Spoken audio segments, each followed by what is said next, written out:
Okay. All right, hey guys, what is up? We're back. It's the movie discussion pocket dimension where time does not exist and the only thing that matters is film. I think I messed it up last time. Just said the only thing that matters is time. I just repeated. I didn't want A to little correct off my you. game. A little off my I get it. A little off my game. Yeah, but anyway, we're back and happy Christmas because apparently it's Christmas now. I mean, I thought Christmas was December 25th, but apparently no, it's already gone. So happy Christmas, Merry Christmas, everything like that. Everywhere you go, it's already Christmas. I'm not gonna be a Scrooge about it. I'm just like I need to catch my breath a little bit. But anyway, it's good to see you all. Good to be back. Right, took us a while to get. We had this one planned for a little while. Like I said, we finally had an idea of what we were doing, but it just took a while to actually uh, get on the air here. So we're returning to Hong Kong, a Chinese film, Wong Kar-wai, who we did a film by about a couple of years ago. We did Chungking Express from 1994. Okay, that's right. I forgot he did that. So I don't want to repeat myself too much talking about him, although it's hard to remember exactly what I said. I did watch a bit of that episode and things like that. But I mean, Wong Kar-wai, this is his first film. So he's a bit later on the second wave of what's known as the Hong Kong New Wave. And we talked about different movements of film quite a bit on here. And the Hong Kong New Wave is different. It came later than other new waves. It basically started at the end of the 70s. And some definitions have it just continuing right to now, which I think is kind of crazy because they have like the first wave is a very short period from like 1979 to 84 is like the first wave of the new wave. And then from 84 to even present, I figure probably that new wave maybe ended maybe in the 2010s at the very latest. I don't even know if I put it that late or not. Like in 2004, Wong Kar-wai did the movie 2046. I kind of think of that almost as maybe the ending point, which was around the same time that the Infernal Affairs trilogy wrapped up with its third part of the movie, which of course stars one of the main stars of this, Andy Lau. But Wong Kar-wai was born, I believe, in 1958 in Shanghai, but moved to Hong Kong at a fairly young age when he was just old enough to have already been brought up speaking Mandarin. So by the time he got to Hong Kong and everybody was speaking Cantonese, he had to deal with that. And he always said that influenced him in a way because he always sort of felt a bit like an outsider because of that. But I mean, a feel of exile or alienation, which sometimes he would put in his films. So this film is important for a lot of the people involved. It's his first film. He was 30 years old. It's as far as Andy Lau and Maggie Cheung goes, they have been in the business for a few years, but were still very young. Andy Lau was 27. Maggie Cheung was 24. So all young people. In 1980, that's when Wong Kar-wai had he graduated from the Hong Kong Polytechnic College in graphic design, which was the same year that Andy Lau enrolled in the acting program, or whatever you want to call it, the actor training program for TVB, which was Hong Kong television. And with his, good looks and charisma and talent and all that, he rose up very quickly. And in the 80s, or at some point, I don't know when they got named, but he became, a very big TV star, did Andy Lau, and he's referred to as one of the 5 Tiger Generals of TVB, which is 5 of the most popular young male actors, which it also includes his contemporary, who we always compare to each other, and also has this long history of Wong Kar-wai and was in our other movie, Tony Leung. So he was also one of those guys too. And as for Maggie Cheung, she's a bit younger and got in a bit later, but her break sort of came when she enrolled in the Miss Hong Kong pageant in 1983 and came in second, and that got her face out there. And within a little while, she caught the eye of Jackie Chan. She's in the first Police Story movie. So this is 3 years on. This is 1988. So at this point, Wong Kar-wai had not directed any films, but he'd been around the industry and he was a screenwriter at the time. Andy had already sort of conquered television. In 1985, he released his first album, his first of over 40 albums. Again, Andy Lau's fame, it's hard to put into words because there's not like a Western equivalent to Andy Lau. Andy Lau is like one of the most bankable actors in the history of China, right up there with Tony Leung.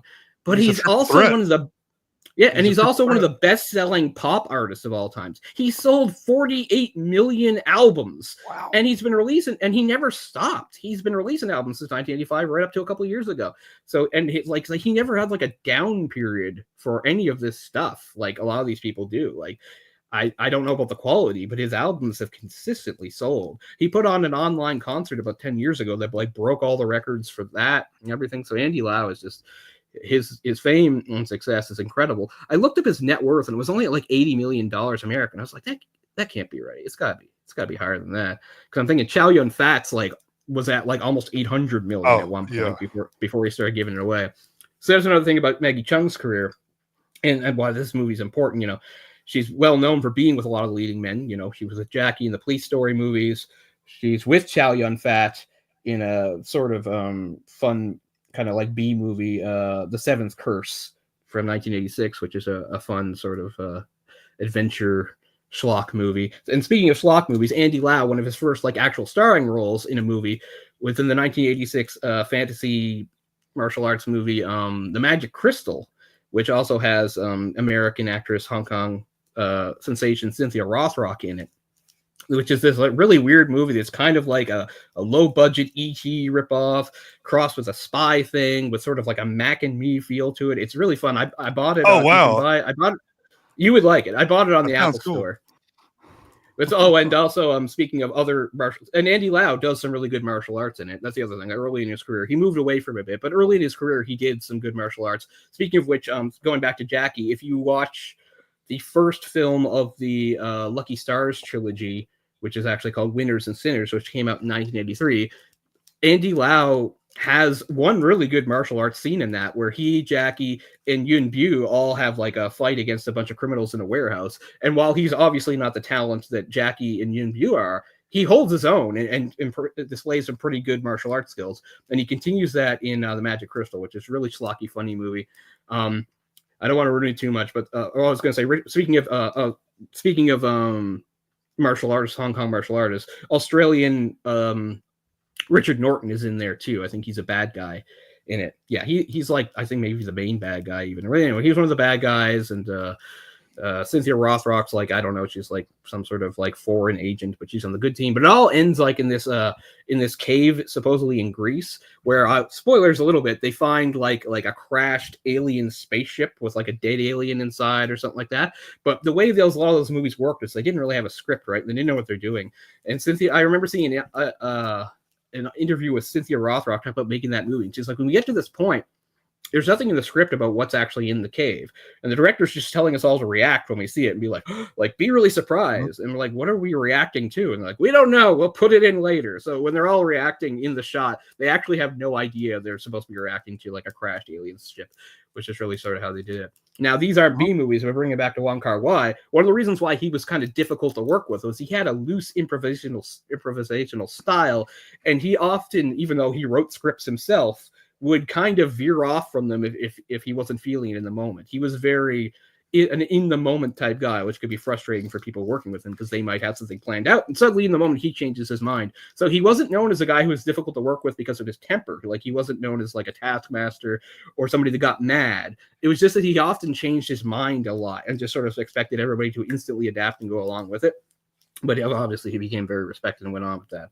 So anyway, I was going to say, getting back to Maggie Cheung. So Maggie Cheung, up to this point, so yeah, she'd been with Jackie Chan, Chow Yun Fat. A little later, she would do a movie with Yuen Biao himself, not as big a star, and of course Tony Leung. But this is really a transitional movie role for her, because before that she was sort of eye candy. You know, she was, and often maybe mixed with comedy. You know, like when you look at like her playing May in The Police Story, she's just sort of a whiny klutz that's always like mad at Jackie, and she's in 3 movies doing this. So this is actually a substantial dramatic role for her. So again, a big deal for all those 3 involved. The one who's forgotten is Jackie Cheung, who plays Fly in this, who actually won some sort of Hong Kong acting award for his role. So that's pretty cool.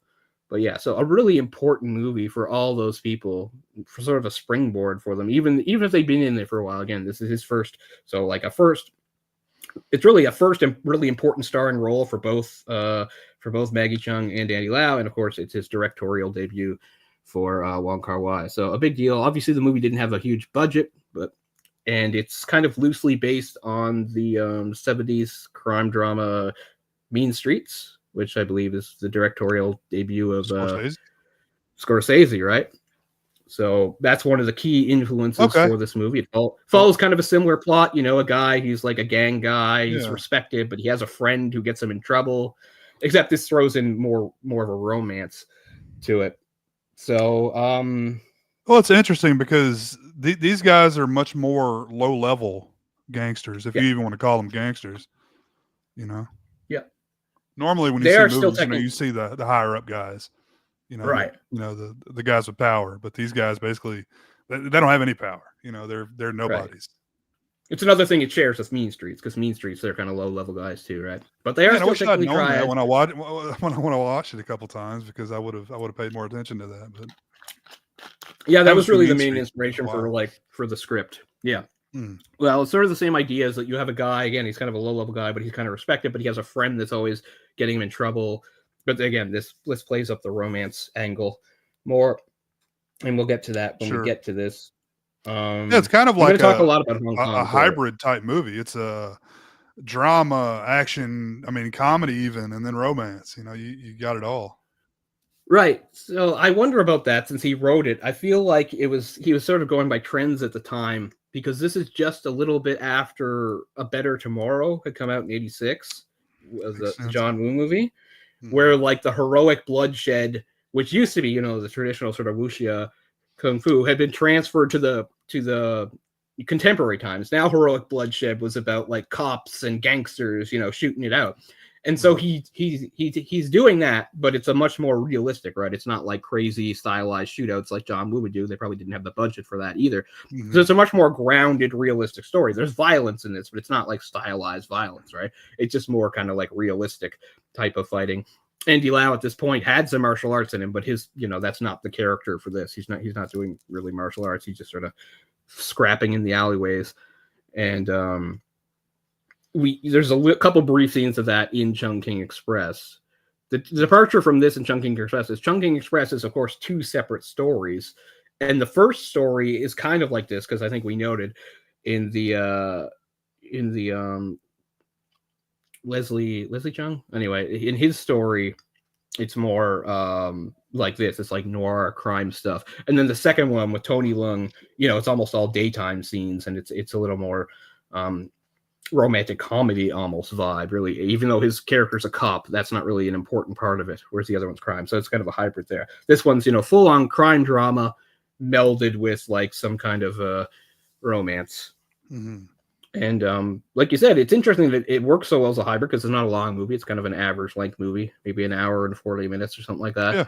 So it does manage to pack a lot in, even though I wouldn't call it minimalist, but it is kind of small. You know, there's only really a couple main characters.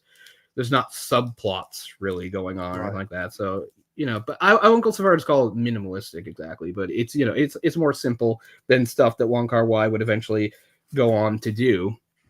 It has a lot of the hallmarks of a first movie for a director, in that maybe it is keeping things a bit more simple. He'd follow this up with Days of Being Wild, but when he did Ashes of Time in 1994, that was a full-on fantasy wuxia movie, except he's doing kind of like a deconstruction of the genre.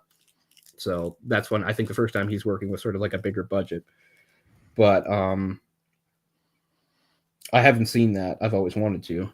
It's not on the box set, so I might just buy it digitally the same way I buy some other Chinese movies. I buy them digitally because either I figure they're not going to get a release, or I just figure it's not worth breaking the bank over it exactly the way I do for certain ones. So I'm a little on the fence about what to do about Ashes of Time, which actually has like a Redux version, almost kind of like Apocalypse Now, I think is what it's called. I think it's called Redux. So that's interesting. But no, speaking of Criterion, they just released a Wong Kar-wai box set, which includes this movie and I think it's 7 or 8 movies, but Ashes of Time is not one of them. And of course, the other thing I was going to say is like Andy Lau, of course, would do other movies with him, and so would Tony Leung, but nobody did more movies with him than Maggie Cheung herself, right? Because she's in the follow-up, Days of Being Wild. She's in The Mood for Love, in The Mood for Love, and she's in 2046. She might even be in another one. And is Days of Being Wild the one that has both Andy Lau and Tony Leung? One of them has both of them. I haven't seen it. I'll have to check it out. But the one I really like is 95's Fallen Angels, which brings me to another thing about the lighting and that. But we'll talk about that a little later. I don't want to. We won't start off with the technical stuff. We'll concentrate now on story and character. But yeah, it's the story of a sort of a low-level triad guy, young guy named Wah, who is sort of I don't know, good at what he does and pretty much focused on that, living sort of the life of a hoodlum, but he's content enough, and then everything gets turned on his ear when he finds out he has a younger cousin that he never knew about, who's going to just suddenly foist it on him to stay with him because she's coming into the city to get medical treatment because of some unnamed problem with her lungs, which eventually just starts to go away. Because I'll say one thing, like for the first time, we have to do full spoilers since we always do in here. A first time watch, you might think Maggie Cheung's not going to make it, right? Because almost any time a character coughs in a movie, like in real life, people cough all the time, right? But in a movie, if you cough, and it's not after, I don't know, you get out of like a mine collapse or something and everybody's coughing, but if you just cough in like a normal everyday situation, that doesn't mean you just cough. That means you're going to fucking die before the credits roll. So you kind of think, is this one of those like meaningful coughs? Because they mentioned she has some sort of disease maybe, and she has to come see a specialist doctor. And it's like, oh, what's going to happen here? But no, Maggie Cheung lives. And there's a certain point where like they're waiting on test results. And then she just like tells him in her note, like, oh, I'm fine. Doctor says my health is fine. So I'm going back home. It's like, oh, okay. Which is fine. I mean, I don't like it when movies try to squeeze too much drama out of a medical condition, I guess. Speaking of love stories, think of the like the thing that started all that was the movie Love Story, right? Oh god, if you want to talk about like a schmaltzy romance, and using like somebody's health or a potentially fatal disease, leveraging that into drama. I'm not saying that isn't dramatic, and I know there's a whole bunch of people like teenage girls that love stuff like that. You know, you watch like The Fault in Our Stars, like oh. You know, doomed teen romance. They both have cancer or whatever. I mean, some people really eat that up, but of course, other people, it's much too real for them. They can't watch it. But in this, anyway, they kind of just sort of get away from that. Like I said, it seems like it's going to be a real thing, and it is a plot device. It puts them in this place. But then she's just like, okay, doctor says I'm fine. We can just move on from that. So that's one thing. If you're watching it the first time, you think, oh, is she going to like tragically pass away before this is over? But that's not how it goes. Not that the movie isn't tragic, it is, but it takes a different turn. And the other thing is he has a friend, a little brother, you would say, in this in the triad, Fly, who's a real liability, but they're friends, so he feels loyal to him, and that's what drives a lot of this. Is that Fly is, you know, not really suited to be a triad. He's not intimidating. He's not professional. He's and he's got too much pride, and he's a loudmouth, and he's always causing problems, and he won't stand down, and he won't accept reality. He eventually does, but way too late. You know, he can definitely be irritating. You can understand like why other people are like, why does Wall look out for this guy? But we know their history. Maybe they grew up together or something like that. Probably you get that sort of thing. You call him Big Brother throughout the thing, which is what you would do in a triad gang. If you were the Yakuza in Japan, he would call him Aniki. I've seen a lot of Yakuza stuff too. Is it Die Low? Is that what they kept calling? Does that mean boss? Yeah, something like that. What's funny is so this is the old DVD. This is my library's copy, a fairly old DVD that has like nothing on it. Like the special features are like nothing. Yeah. And interactive menu. But, yeah, pretty much. And what was I going to say? But anyway, it's so I don't know if there's like a newer translation. My translation, for the first time they talk to the boss, they literally call him Godfather. So I don't know if that was them just trying to make a bridge to like Western audiences so you would get an understanding, or if they were doing a literal translation. One other thing I'll say is I've only watched this, so I've never seen like a newer version, and it's very dicey when you're talking about like a lot of these Chinese movies in the 80s especially, but even going forward, like about if it was dubbed or not, or who dubbed what. Because for me, Maggie Cheung does not sound like herself in at least this version. She has a much deeper voice than I've ever heard her in any other movie. So I have no idea if that's Maggie Cheung really just doing a deeper voice, or if she's actually dubbed in this version. I couldn't find any information about it at all, but watch Police Story or something. And I get it, she's more of a girly character in that, but her voice sounds so different. So I have no idea. Maybe this is her real voice and she was dubbed in Police Story. Because, I mean, they're more apt to do the dubbing for like the action movies. They almost always did. So I have no idea if that's Maggie Cheung's real voice or not. I've seen later dramatic roles she did, like in The Mood for Love and stuff, possibly Hero, but I can't off the top of my head, remember exactly what her voice sounded like. All I know is this is my first time watching the movie in a couple of years, and I was really like, yeah, confused by her voice. I was like, is that Maggie Cheung's voice? Is her voice that deep? So I don't know. The version I watched was it was in Cantonese, but yeah, I mean it was still dubbed. It was I don't know what happened. Yeah, that's how they did a lot of those Hong Kong movies. I mean, especially for the actual ones, because they had like people from different countries and stuff. But even for this, where they had like an all Chinese cast, they might have just dubbed it. So I couldn't really tell watching closely if it was Andy Lau. That's definitely his voice. I've seen enough Andy Lau, at least in my version. I know that's Andy Lau's lines. Whether it's him speaking or they're just dubbing him over, I don't know. But I know Andy Lau's voice quite well.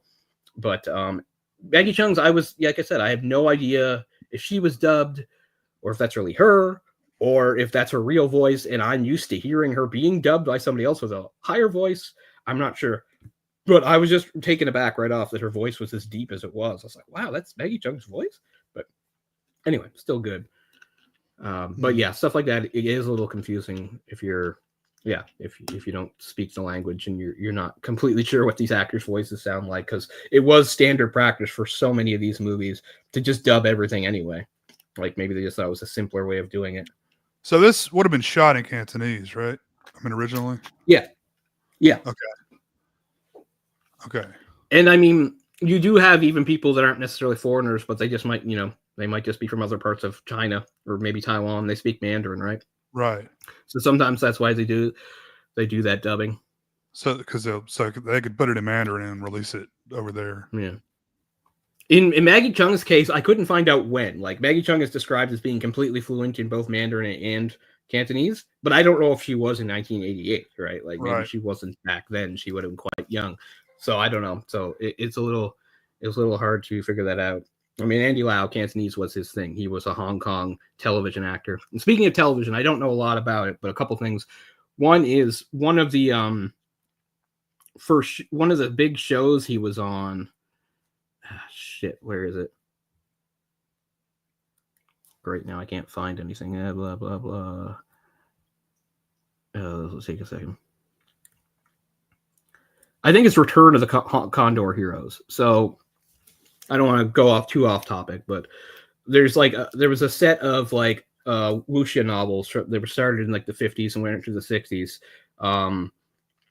called Something of the Condor Heroes, and it's a super long book. They recently released them in English in the last couple of years, so I have English translations of them, and they're 4 big books, and technically they're all the same novel, but they had to be broken into 4 books for so long. But anyway, its story is one of the most popular, and they've made it into a television show like 5 times, I think, by now.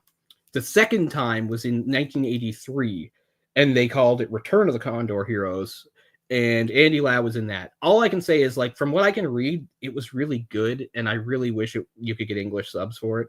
I've just always thought it. And the other thing I was going to say is one of the things that made the Hong Kong New Wave different from these other New Waves was because of the timing, right?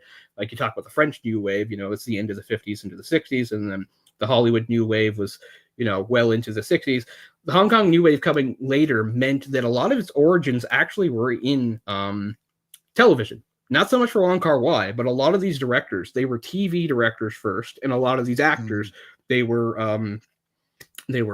TV actors first. So that's one thing that's kind of different was there was sort of an evolution or a mixing of the television in that. Again, you see that there's plenty of people in Western things that have been on TV that make the transition to movies, but it doesn't seem to intermingle as much as it did in the Hong Kong industry. They really intermingled a lot. I forgot to bring it up because it's one of the new movies I got, but I recently got the 1980 movie The Sword, and it's the it's a wuxia, and it's the directorial debut of Patrick Tam, and that's interesting because Patrick Tam is seen as one of the most important figures of the Hong Kong New Wave, except he did not direct too many movies. He directed a few movies, but mostly he did editing, and he would go on to edit several of Wong Kar-wai's movies, even including some of the ones I named. But what was interesting is like he had a very cinematic style even for TV. So from what I heard, so like when you look at a movie like The Sword, which is his first movie, you wouldn't think it was the director's first movie because it looks so professionally not that I don't know, put together. I don't know. But that's an interesting movie too. Speaking of like the wuxia genre, you know how things wax and wane in popularity. So when you get into like the late 60s and sort of the seminal movie, I brought it up before, was I don't know, Golden Swallow. Come Drink With Me. Come Drink With Me was a landmark for wuxia and just martial arts in general. And what would happen is they split into sort of different paths, right? Like wuxia movies can contain martial arts, but they're more about a fantasy world and often have weapons fighting and stuff like that, where you could just have like the straightforward martial arts movie, which became much more popular as the 70s went on. So what happened was, well, you had things like Come Drink With Me, and then in 1971, the really important wuxia, what's it called? A Touch of Zen by King Hu. As the 70s went on, the wuxias actually sort of faded out in popularity, while like the more straightforward high kung fu movies exploded, especially because of Bruce Lee, of course. And then by the time you got to the end of the 70s, it was kind of a dormant genre. So one thing they say about The Sword from 1980 is it sort of like was a revival of that genre. Zoo Warriors from Magic Mountain came out in 83. That's a Choi Hark film. Choi Hark being another big figure who's worked with all these various people. But anyway, my original point was simply that's another thing that made this movement a bit different, is like a lot of these actors and cinematographers and directors had their start in television before crossing over, which makes it stand out a little bit differently. So Andy Lau was well known. Same thing with Chow Yun-fat, right? Chow Yun-fat was a big soap star before he became a movie star. So he was already well known and already he was kind of guaranteed to be a box office draw even before his first movie. Andy Lau, maybe kind of the same. Said he already had a flourishing pop career, but I think he already had like 3 albums by 1988. So 1988 is a big year for Andy Lau, who gives a very good performance. I'm not going to go overboard in the praise for it. It's not like it's a super deep character. He's one of those really intense type of guys, right? Well, it's all his scenes are pretty subdued character, though. I would think. It's not really anything over the top. It's kind of a, with the exception of the end of the movie, he doesn't really do anything too crazy. I mean, early in the movie, his like on again, off again girlfriend breaks up with him and tells him that she like had an abortion without telling him. So he comes home and he throws some tables and smashes some stuff. But and then of course he sort of threatens Noor. So his character's Wah, Maggie Chung is Noor, and Fly is the other guy. And then you have some antagonists like Tony or whatever. What's his name and stuff like that. Not too many.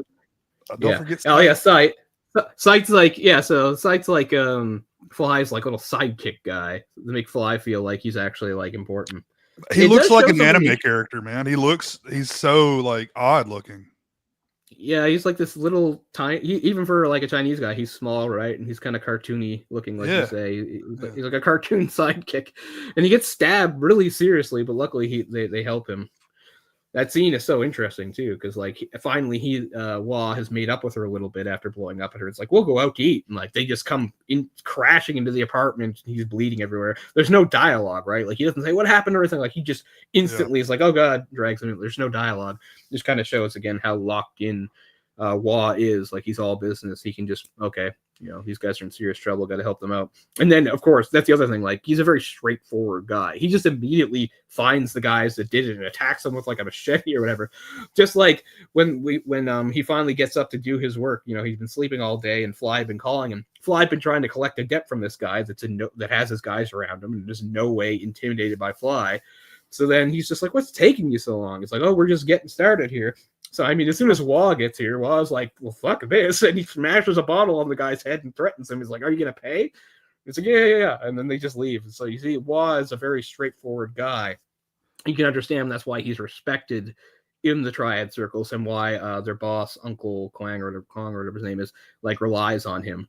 Because, he doesn't hesitate. He just gets right to the point and does stuff, including violence, which is obviously part. He put one point later in the movie, he says something like, I've been being paid to kill since I was 14. So, he's been in this life of violence, and he's good at it, but it has its costs, which is, Well, he's basically just cleaning up other people's messes the whole fucking movie, Like he really is causing anything himself. He's just he's on the offensive the whole time, or on the defensive rather. Mm-hmm. I know it makes his again, I'm not an expert on how these triad gangs work and stuff like that, right? So like, it's not like he makes a ton of money. He lives in a fairly sparse apartment, as we see. There's not, although he's not the type of guy that would like have a lot of stuff, right? Like if he had the money, he wasn't gonna have like bookshelves full of books or art, or he's not that kind of guy. He's like, again, we've seen this character trope before, and I can always bring everything back to the French film Le Samurai, because I talk about how Le Samurai kind of got remade into the Walter Hill movie The Driver, which turned into Drive and stuff like that. But you can go back even further. And there's a movie, it's funny, this is just a coincidence. Speaking of, when I was looking for this movie, and it wasn't at my library, it was at one of the different libraries, so I was waiting for it. I found a Yakuza movie from the 60s that I'd heard of, but I hadn't seen before, called Pale Flower. And I think a movie like that really influenced this too. It's like this really cool, stylish early 60s noir about a Yakuza guy that just got out of prison, when he's trying to get his life back on track, and he runs into this young woman who's basically slumming it. Like, she wants an exciting life, so she's hanging out in criminal circles trying to get a thrill, and she's going to illegal gambling dens and stuff like that. And it's about sort of them having like a toxic relationship with each other, how they kind of like bad for each other. But it's a super cool movie, and I was like, wow, I wish I'd known about this before we did Le Samurai, because I think obviously that French film might have taken some cues from this. Like, Yeah. you talk about like a cool noir. It's like one of the coolest noirs I've ever seen. Again, really, it's like 90 minutes. It's a really tight movie. I can't remember the director. I'll look it up later. But it's called Pale Flower. It just has a really cool style to it. I was just like, oh shit, I wish I'd known about this before I blathered on about, French New Wave and Hollywood New Wave and some of that coolness, because like it's at the time when like American noir had kind of died out, right? We had that whole discussion about like what real noir is, and how most people who are pure noir fans say like the last true noir film was another movie we did on here, the 1958 movie Touch of Evil with Orson Welles. People call that the last true noir, and then they say basically the noirs after that are neo noirs.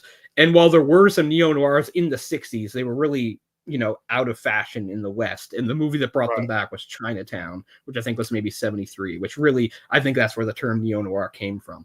So yeah, in the 60s, noir was kind of dormant, just kind of what I just said about the wuxia things run in cycles, right? Like noir was all the rage in the 40s and 50s, and then in the 60s, it went dormant while other stuff did. So, but over in Japan, it was, a different scene. So, this was, you could call it like it was like a Yakuza movie. It's like a gangster noir movie, but it just has a super cool style, shot really well. And obviously this movie's style is one of the big things I love about it, and why Wong Kar-wai is, why is such a revered director. Although it took him a while, this movie was not a big success in its time, not really critically or commercially. I'm sure there were some people that saw the movie's worth. It wasn't a flop, but it was just kind of a movie that came and went, and it was not a big deal. I talk about how it was important for those guys and Maggie Chung and those, but at the time it wasn't like super well received. But it wasn't a step back either, I guess. I don't know, but it did take Wong Kar-wai, a little while longer to sort of achieve his reputation and get maybe some more wide mainstream success and respect or whatever. But yeah, I love the style. And I know I talk endlessly about it, whether we're doing The Samurai or we're doing The Driver, or even if we're doing Akira, because I just love that aesthetic. And I know I talk about too much, but it is a really big part of this movie. Because another thing is, like, how sometimes you see a movie set in another part of the world and you get fascinated with that part of the world. You want to go there. It's kind of, but the thing is, like, I could go to Hong Kong now, and I hope someday I'll go to Hong Kong, but it's not that Hong Kong, right? That Hong Kong's gone. It's changed too much, not just because of the British handover, but just things move on. And one thing I was looking into is the whole lighting situation. So a big part of noir, of course, is lighting, use of shadows.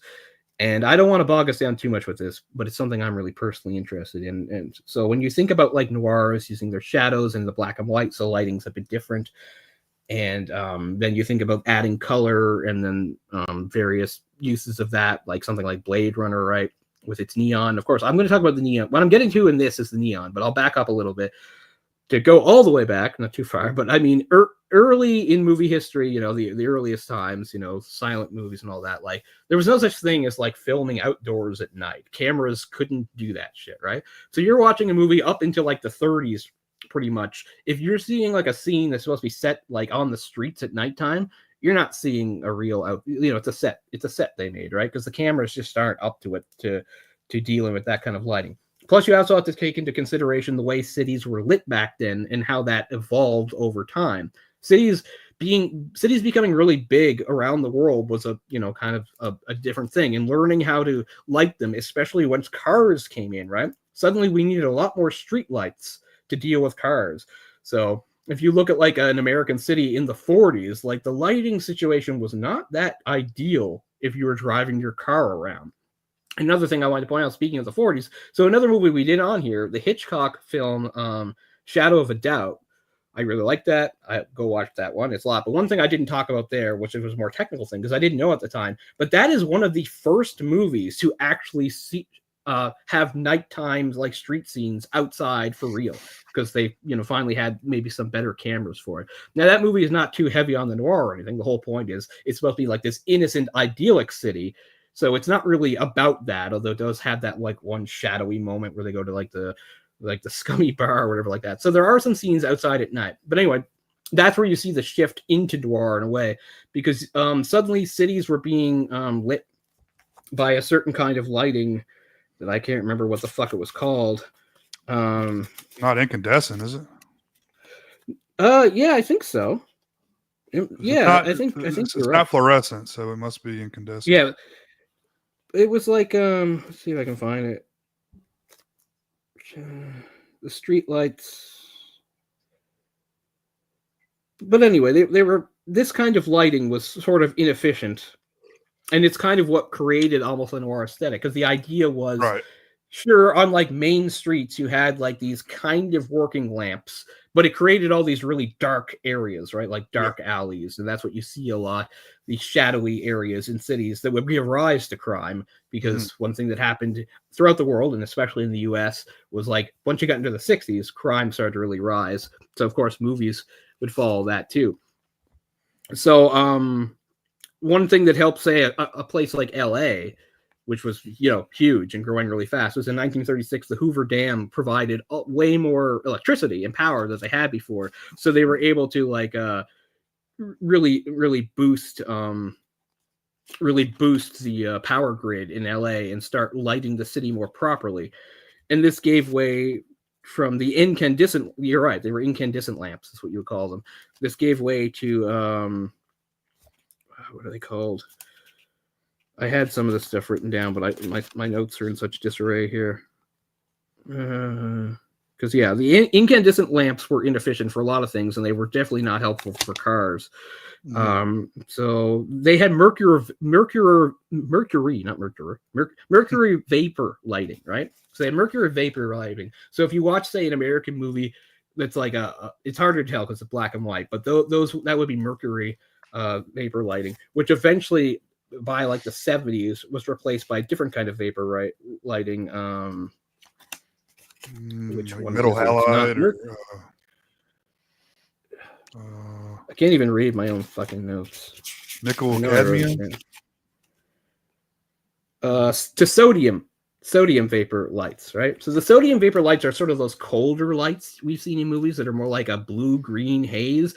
In fact, if you watch, say, The Driver, which came out in 1978, that unnamed city, I don't remember where they shot it, but is full of that kind of lighting. You watch the Michael Mann movie Thief from 1981. It's the same sort of deal. I think Thief is set in Chicago. And the other thing I'll say about Michael Mann, who I'm not a big fan of, I'm mostly indifferent to his movies, is that in 2004 he did a movie that a lot of people like that I don't like, called Collateral. But the interesting thing about watching Collateral is 2004 was one of the first, was just when digital film was becoming a thing. We're going from old, classic film to digital. And one thing digital film can do much better than film is capture that kind of light. So Mann really went out of his way to use the technology to capture that. And one thing that's interesting is 2004 doesn't seem all that long ago, although fuck, it's 20 years now, is that like that's using that kind of lighting I was talking about. So everything has this orange glow to it in LA and all these shots, and there's a lot of like, there's a lot of like what am I looking for? Like shots from above of cars going on the highway and shit like that. And you have that orange glow. But by 2009, LA started to slowly convert to LED lighting because it was much cheaper and a lot more efficient. Yeah. So by 2022, I looked it up. By 2022, 98% of the lighting in LA is now LED. So I've never been to LA and I don't think about it very much. But if you watch Collateral, you're seeing a cityscape that doesn't look like this at all nowadays because the LED lighting has changed it so much. And unfortunately, finally taking this back around to this movie, is my love of neon. Neon signs became a thing in Hong Kong in the 30s, and neon started to get popular around the world in the 50s, not just in Hong Kong, but in places like New York and Tokyo. And they just went for it in Hong Kong to the point that like Hong Kong is just its streets, especially Kowloon, where this is set, are just bathed in it. There's a street there called was it Thompson Road, something like that. No, it's an English sounding road. Motherfucker, gotta do a better job. It is called Nathan Road. It's called Nathan Road. And actually, more so than this movie, like this movie has lots of good neon, but there's even more of it. Like the best you'll probably see is Fallen Angels, which is from '95. But anyway, my point was, so yeah, that became a big thing. That was part of Hong Kong's identity, being bathed in neon. And then when you look at stuff like, say, like Blade Runner, which is a fictional place, right? It's LA set in the future. And the idea was mixing cultures. Like Hong Kong was a big part of that, right? Like that's what you see when you see those street scenes in Blade Runner. Is a lot of the visual inspiration comes from Hong Kong in, say, like the 70s or 60s or whatever like that. Plus they mix in, some Japanese stuff. Like the whole point, right? They're trying to do like this mix of cultures. That what they're saying is like the future LA of 2019. But the future LA was going to be like really have this mix of different cultures and aesthetics, and it looks so great.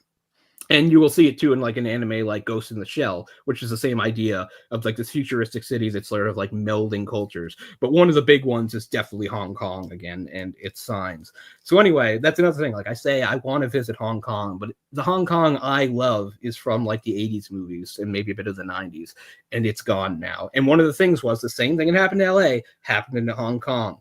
They slowly started to switch over to LED lighting, and thousands upon thousands of those signs have disappeared, and more disappearing every day. There are people that like that was still their like livelihood, was making these signs. So like, I can't make a living anymore because the only people that are ordering signs just want little custom ones. Like the days of having like big ones are gone. And it's just really sad because it really was an artistic thing that made the city stand out and look so unique and cool. So I'm just always a big fan of that. So a lot of the movies we do, whether they're Asian or they're North American, they all have that great look to it. It doesn't get mentioned much because the movie was kind of a flop. But again, combining what he did in The Driver, which is realistic, to a sort of fantasy thing, Walter Hill did the movie Streets of Fire, I think in '84, which I own, is great. And that is just bathed in neon. And they're always like, between the shots, they're like, throwing water on the pavement so everything reflects, and it looks so great. So that movie, that'd be interesting to talk about maybe someday because it was a big flop, but it looks so beautiful and it's that aesthetic. It's just like these cool, like city streets in the night. The whole movie shot at night, streets bathed in neon. So I feel bad that Hong Kong has changed in many ways. In that one especially, is that Hong Kong, I feel, has lost a lot of its identity in that those signs have are now gone and being replaced by a fairly bland LED style lighting, which might be more efficient, but it's not very visually appealing. Definitely more efficient, but so like the neon guys, it's basically glass blowing, right? You're basically just getting it's all glass filled with neon gas, right?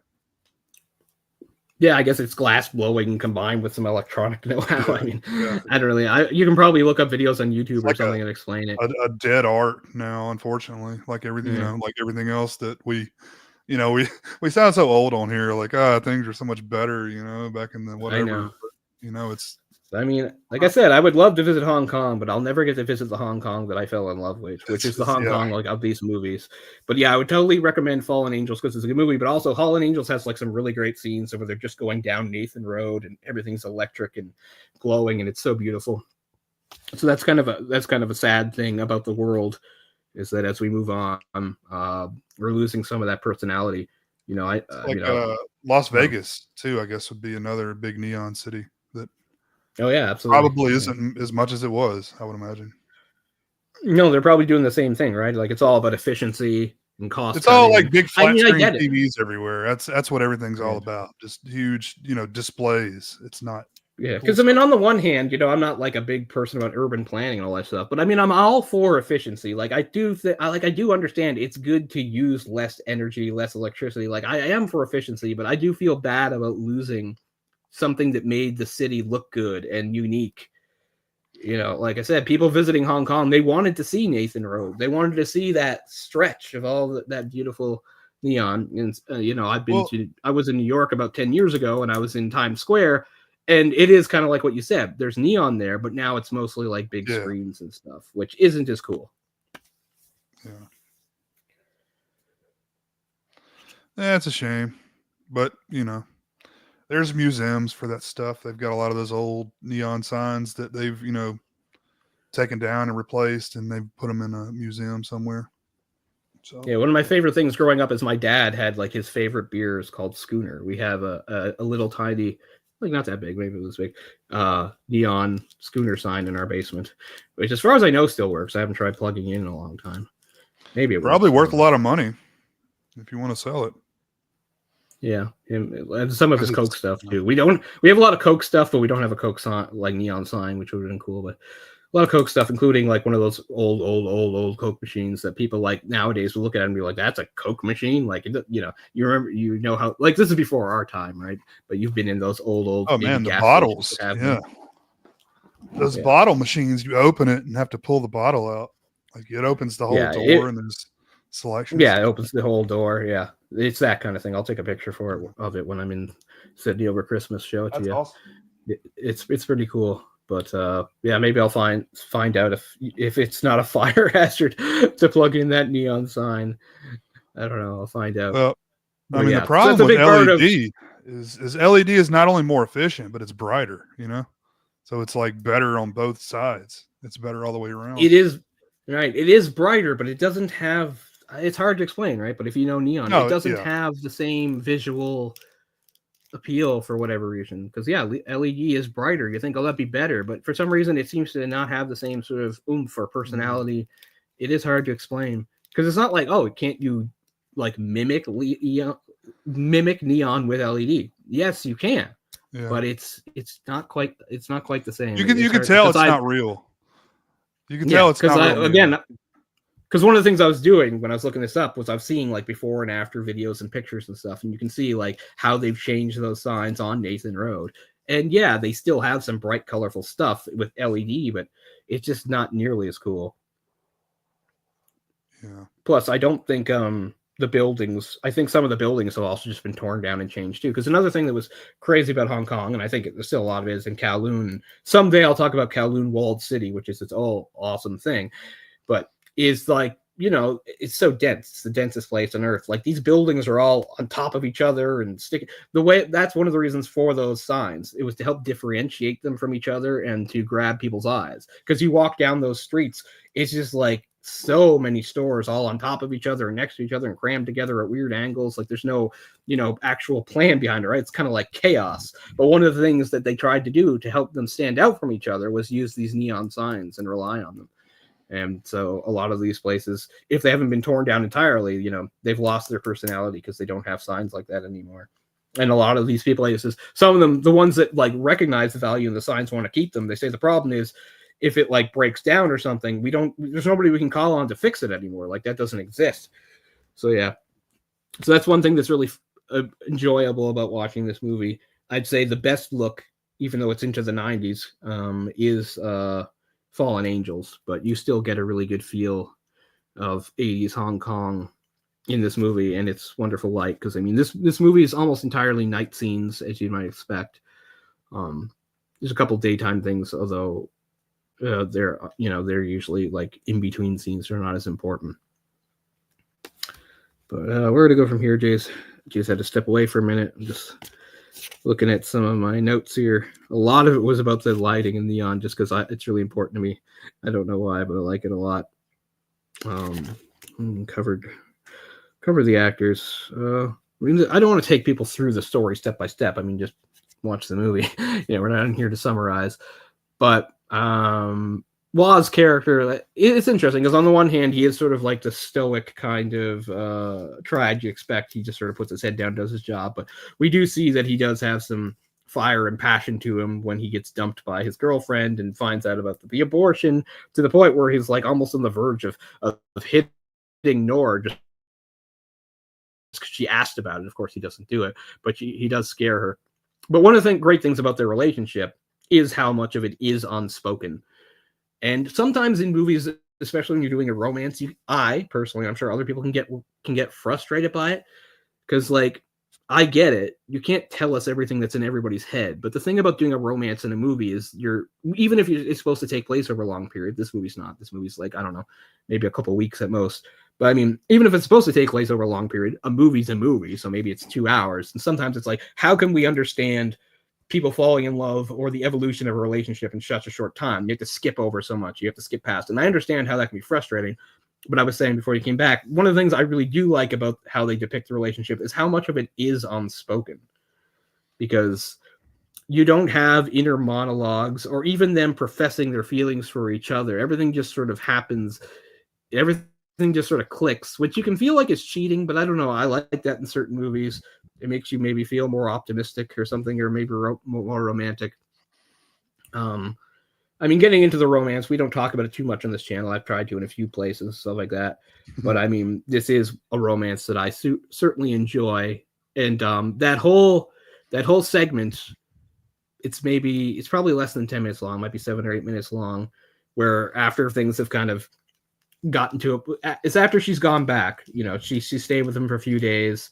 Things didn't really work out. And then she left while he was asleep and left him the note. And he sort of then realizes finally that he does miss her. And then then there's that whole scene where he's I think he's still in Hong Kong at this point, and he goes to the jukebox and he plays the song. So the movie is kind of lifting here, because 2 years earlier than this, Top Gun came out, and the song Take My Breath Away by the group Berlin was a big hit. So they were just like, we'll lift that and put it in our movie, and we'll just do a Cantopop version. But I mean, it works. That's my biggest complaint about this movie. Not that they use that song. They play it constantly, man. They play it for like 20 minutes straight.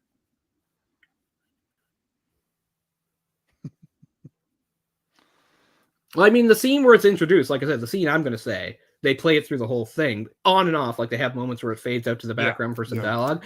I don't mind it. Like I said, that's one of my favorite romantic sequences in any movie, which is him putting it on, going on the bus, coming down the steps, meeting her, and then immediately seeing she's with her doctor, picking up the vibe that she's actually dating her doctor, which, okay. I mean, people are going to be like, really? This is about a romance between a couple cousins. You're going to hang up on how it's unprofessional the doctor's dating her? Yeah, okay. I'm not even going to touch the incest stuff anymore. I've talked too much about that. Everybody knows how much I love incest. So, you know, so the cousin stuff doesn't bother me at all, obviously. But anyway, so he awkwardly leaves, but then he tells her that line referring to her note. Like, I found the glass you hid. She said, I know you break all your glasses, so I hid one. And he even brought it with him, you see, and he's so bummed he like throws it off the ferry. There's a couple things I like about it. One, I like that she does the work. It's not the guy. She's the one who chases after him, which I like. Because in too many movies, the guy chases the girl. I like that he came, just like, oh, blew it, not working out. I'll get on the ferry, go back. He gets the message, finds out she's running to the station to meet him. I like that she made that. And then, of course, we get to their he grabs her hand and they run into the thing. Okay, so another thing I've talked about on this is like, I'm usually just sort of bored or annoyed by on-screen kisses. It's not never been a big thing for me. I accept that they are part of movies, and I accept that, of course, they're important in romances. But usually I've just kind of wanted them to get on with it, and I don't care. I will say that this is my favorite on-screen kiss, and I think it's the best on-screen kiss. I looked up a whole list. Before this, I was looking up stuff about like some of like the most iconic kisses on screen, and I found various ones. Let's see here. I wrote some down. The Empire Strikes Back, where Luke and Leia first kiss. There's The Princess Bride, with he finally reveals his identity to her, Princess Buttercup, and they kiss. Brokeback Mountain's a big deal just because even though there's queer cinema with gay kisses before, this is a big sort of mainstream Hollywood movie with two A-list actors kissing, so that's kind of a big deal. I get that. Gone with the Wind, the kiss where it's kind of the anti-kiss, because at first he says he won't kiss her. Ghost, is a big Gotta say one. Spider-Man. Everybody loves that upside down kiss in Spider-Man. That's true. That wasn't on the lists I looked up, but I mean, I get it. It is iconic for a certain extent. Ghost. I'm not sure which one they mean. Sure. I guess maybe during that annoying pottery scene, probably. One that got brought up I thought was interesting because this also involves Cousin is The Age of Innocence. The Age of Innocence. Actually, I remember that movie. They're cousins too, I think. That kiss. A big one that you see a lot is From Here to Eternity. And if you don't recognize the title, you saw the kiss. Just remember, think about a black and white movie where they're kissing on the beach with there's a guy on a girl and they're on the beach and the water's coming up and they're making out closed mouthed, of course, because it's the 50s. That's the kiss from Here to Eternity. So that's the other thing. Like some of these kisses from the older movies, they're closed mouth kisses, so they don't quite have the same oomph. But anyway, I look at all these, I think of all these movies, and I don't think any of them come close to this kiss. I think this is the best kiss I've seen in cinema. I can't think of a better one. I can think of one other that rivals it for as far as like being like actually, I would say hot. Like I don't really, because I joke, right? Like movie, like what are you supposed to do getting turned on? But also there's a movie that has Thora Birch in it called The Hole. And there's a part where like she and some guy make out furiously, and that kiss is like incredibly erotic, I will say. But anyway, apart from that, I think this is the best. Anyway, I think this is the best kiss. All those things I named, they're fine. I think this is the best kiss. So if somebody can think of a better one, or maybe you can come up with something that's more iconic, sure, because there's bigger movies, but I don't think there's a better kiss as far as the capturing the passion of the moment and everything. I mean, it goes on for like 30 seconds. They move around, everything. It's pretty good. And also, I do like that that's unspoken too. He just comes back, he grabs her hand, they run and they kiss. Nobody needs to say anything. A real life, you wish stuff would work out like that better. It often doesn't. I've had good kisses in my life, but I wish they were as, spontaneous and cool as that. They probably weren't. I don't know. But it makes you believe in that kind of stuff. So this is the only movie you'll probably hear me talk that much about a kiss. Because like in most movies, I don't care. It's like, okay, the kiss, move on with the plot. This is kind of the big exception. I think that's the best kiss. It's definitely my favorite. And I enjoyed it. I didn't have time to watch the full movie again today, but I watched it up to that point. So it's literally the last thing I saw before I came here. And it's really great. Like, I don't know who to credit. Obviously, both actors. I don't know how much direction they're given by the director and something like that. That's not something I've really thought of, like how long they're supposed to do it, when they're supposed to open their mouths, when he's supposed to turn. He even kisses their neck for a while, goes back up. There's a lot going on in there. It's a pretty complicated one, but it never goes overboard, I don't think. Anyway, I think it's amazing. And you're not going to hear me talk about kissing in most movies, because most movies I don't care. But I will say that's my favorite. I think it's the best. Like, if there's a better one, tell me. Show me. I don't make those pronouncements much, but also speaking of Blade Runner, like I said, I think Blade Runner has the best death scene ever. I think Roy Batty's death is the best death scene in cinema. There's lots of great death scenes, lots of iconic ones. I get that, but to me, nothing beats Rutger Hauer, Tears in the Rain. So again, if you think there's something better, please tell me, or at least if you have a favorite, tell me what your favorite is. So, kisses and death, but yeah, I mean, I get it. I don't necessarily love the song either, but I think it's well used in that scene. But I think you're right. I don't think they should have brought it up again later in the movie. It undercuts it a bit. I just don't like that song. I think it's probably what it is to me, but it's yeah, I'm not a big fan of that. Also, I feel like it's a bit overused. Yeah, that's what I'm they saying. probably we paid for it, so let's use it as much as possible. Yeah. As I said, I like how they use it through that whole scene, because it plays, it fades into the background, comes back. They stretch it out to about 7 or 8 minutes just because it fades out sometimes. I'm fine with that, but I think you're right. I think bringing it back later in the movie, takes away from it. But yeah, I'm not like a big fan either. I don't like a lot of that big, those big 80s pop songs either. So I will say, like, they could have probably come up with a better song on their own, really. I feel like they're just sort of lifting from a popular movie from a couple of years ago. Like, oh, this was big in Top Gun. We can just do it, Yeah. Well, it's not a bad version or anything like that. Popular Western song. Mm-hmm. Which was at least sort of unique. There wasn't a lot of that in Chinese movies for a long time. I'm trying to think of an earlier Chinese movie, like before 1988, that does that. I don't really know any. The closest I can come up with is, once again, I can't remember the song, so I'll have to look it up later. But there's a scene. It's just a funny scene. It's not an important scene. But again, going back to Winners and Sinners from '83, Jackie Chan Sammo Hung movie, more of a comedy than kung fu stuff. Although a young Andy Lau is in a scene, as I mentioned, but there's a scene where they like the whole group of them is out together, and there's a whole I don't know, they're just out like somewhere. And there's a whole bunch of like, I don't know if it's a festival, but there's a whole bunch of like vendors around and booths, and they're looking at technology and talking on walkie-talkies. And then there's a couple of like buskers singing a song, and they're singing like a popular Western like pop song, but I can't remember what the fuck it was, but it was pretty funny. There's like there's like a girl, there's like a guy on guitar and a girl on keyboard, and they're actually singing it in English, but I can't remember what the fuck the song is. Maybe I can find it later. But that's like the earliest I can think of finding a Western song in that. Now, to be fair, most of the Chinese movies I've seen from the 60s or 70s are like, like martial arts or wuxia movies that are usually set in the past, or even if they were more contemporary, they weren't going to have pop songs in them. So there probably are earlier movies that have Western songs in them, but I will say by 1988, I still don't think it was much of a thing. So maybe it made the movie a bit unique for Hong Kong audiences, for Chinese audiences. So I guess so. And that's the other thing, like, you have to keep in mind is Hong Kong was this little slice of like Western pop culture in the middle of China. Speaking of other movies, I got a two movie set of these movie called The Long Arm of the Law and Long Arm of the Law Part 2. And the first one's really interesting because it's one of the only movies that's actually shot in Kowloon Walled City. Like I said, it has this whole really great tense shootout at the end of the movie. And it's really tense because like Kowloon Walled City is all just like super narrow alleyways and passageways. It's really cool.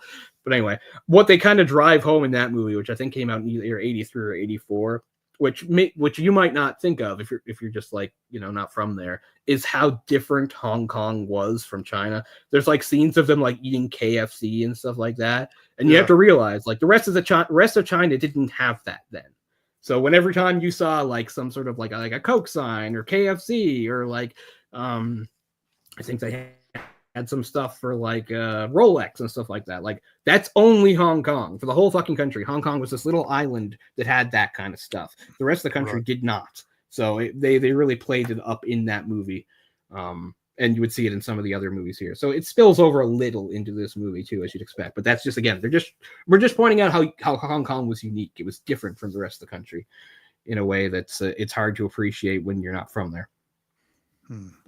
And another thing, I'm not going to get all political, but it is sad to see that not only has Hong Kong lost some of the visual stuff we're talking about, but like it's losing its cultural identity as the Chinese government puts more and more of a stranglehold on people there and their rights and stuff and make it assimilate to the rest of the country, which is, again, kind of sad to see. You've seen on the news, sometimes there'll be riots and clashes with riot police and stuff like that. That's not for no reason. But anyway, that makes me sad.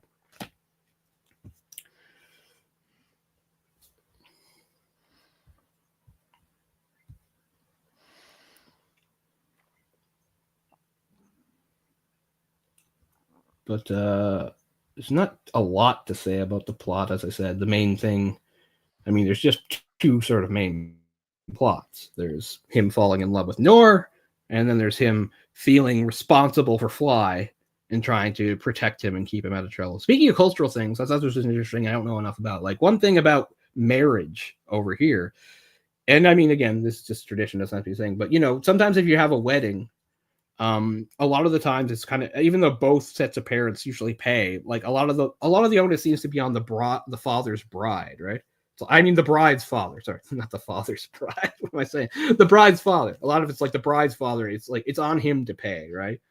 That's sort of the main thing over here. Although here it's confusing. Like, do they just accept? So Sight's getting married. Sight, like, does the family understand that Sight is some sort of like super low level triad? Because they seem to accept that his friend or big brother Fly is completely responsible for funding their whole service there and what's the word, reception. Because they show the father of the bride complaining about how cheap everything is. I'm thinking if that was over here, that'd be on you, buddy. It would be like, if you think it's cheap, you're supposed to kick in. Your daughter's getting married, you're not kicking in. But over there, they seem to fully accept that, okay, this guy's a triad, but he has a big brother, and the big brother's supposed to provide the spread. Because they're over there. It's like a best man type thing. Like, you're my best man, so you're the one responsible. Yeah, I just thought it was interesting because I was like, is that realistic? Like, I don't know. I don't know if about like Mhm. just culture in China or the triad culture. But Helms gets into a fight with the bride's father because he's saying this is a disgrace. It's so cheap. You can't blah blah blah. And then Wall comes to like calm him down. And one of the last things Fly does before he does the mission is he tries to give a bunch of money to Sight, which is what tips Wall off to the whole thing. Right. Because he knows he just gave me all this money. I think he's going to go do something stupid. And of course, that's what he's doing. Mhm. But yeah, the wedding reception stuff, I was never too clear on, like why the father of the bride seemed to think that all the financial responsibility is on this other guy. I'm thinking if you're over here, you'd be the one on the hook for this more than Well, anybody. and Fly was complaining like, I don't have enough money. I don't have enough to pay for what this guy wants or whatever. Yeah. I mean, Fly's an interesting character. We all see his flaws, and he's weird contradiction. And it's even pointed out by Wall, like when he says, like, after the uncle says exactly what happens, he says, he's a liability, he's going to get killed. And he's just like, I know he's not cut out for this life. Try to get him a normal job. So he gets him the job selling the fish balls. And they immediately have an argument about it, like how he's too good. And he's like, money. And when the cops come, because obviously all these food carts are illegal, they don't have licenses or whatever, right? He doesn't care. He's like, cops can take it away. He's like, what are you doing? That costs money. He's just like he's like, face is more important than money. Respect is more important than money. I'm thinking, man, if you get money, you get some respect. You're getting nothing. You're doing everything backwards, dude. He's like, I can't sell fish balls. It's too demeaning. Yeah, I mean, it was a just test, right? It was a test to see if he could handle a menial job. Yeah, I mean, he's the lowest rung. Like, however the hierarchy in the triad works, he's the very lowest. And he's saying, like, I'm too good to sell fish balls. It's like, what do you think you're good for? And that's what he says. Like, what do you think you can do? Just hang around doing nothing all the time? Because it's just like when we send you out on actual business, you fuck up. And it's not even on business, right? Like, think about what a loose cannon he is outside of. There's the whole snooker scene, which we didn't talk about. So he gets in. So he gets into a high stakes snooker game with guys. And by the way, they refer to a character in that doing some trick shots called Snooker King. That was a real life professional snooker player who was quite popular in Hong Kong. Oh, it was? At the time. Okay. Yeah, he was a big money guy, won a bunch of big tournaments. I remember hearing. I know nothing about snooker. So it was all, I was like, okay, that's cool. I don't know if that's legal. I don't remember anymore. But speaking of stuff that used to be in my basement, when I was a little kid, we used to have a pool table, but we actually played snooker. My mother was into snooker, and we played that, which involves so many balls, and there's a bunch of just red balls. They're all numbers, right? What's the one where they're all the same color? Easy. There's one game where all the balls are the same color, and you have like little. That's some variation. Like little posts that you put up on the table, like little. Yeah, I think that's some sort of variation of snooker too. And I just remember, like, how like sometimes before we had a million sports channels. But sometimes, like in the middle of like a Sunday afternoon, they might like play a pool tournament, a snooker tournament. Like I remember my mom watched enough of that. There was some like British snooker guy that she used to kind of like and watch him do tournaments. But anyway, okay, sorry. I figured this would happen because last night my internet was being really wonky night. It's been good so far until then. Yeah. So. Yeah. But anyway, what was funny is like we didn't have the table up very long. I don't know if the legs broke or if we just took them off because like at the end of that room, we used to have it like leaned like, kind of like diagonally against the back wall. And I remember being like a little kid and we used to like go in there like it's a little tunnel and like look at stuff or do stuff. Nothing secretive or bad. I just liked it. And my parents were like, that's going to fall on you someday. And it did. I wasn't too badly hurt, but yeah. But yeah, that was weird too. Like I remember learning to play snooker like as a kid, but I don't remember any of the rules or anything like that anymore. But anyway, the whole point is he makes it. Yeah, go ahead. I was gonna say I had friends that had pool tables that had the snooker stuff. We just never played. Yeah, we always just played regular pool, 8 ball or 9 ball. It was a big table. I even think that maybe you need a bigger table for snooker. I almost think, or maybe I'm crazy. I might be crazy. It's a lot of those games. It seemed bigger than normal. Maybe it's just because I was a little kid. Because this is before I was like even like 9 or 10. So. I want to say there's even like an octagonal table for one of those games.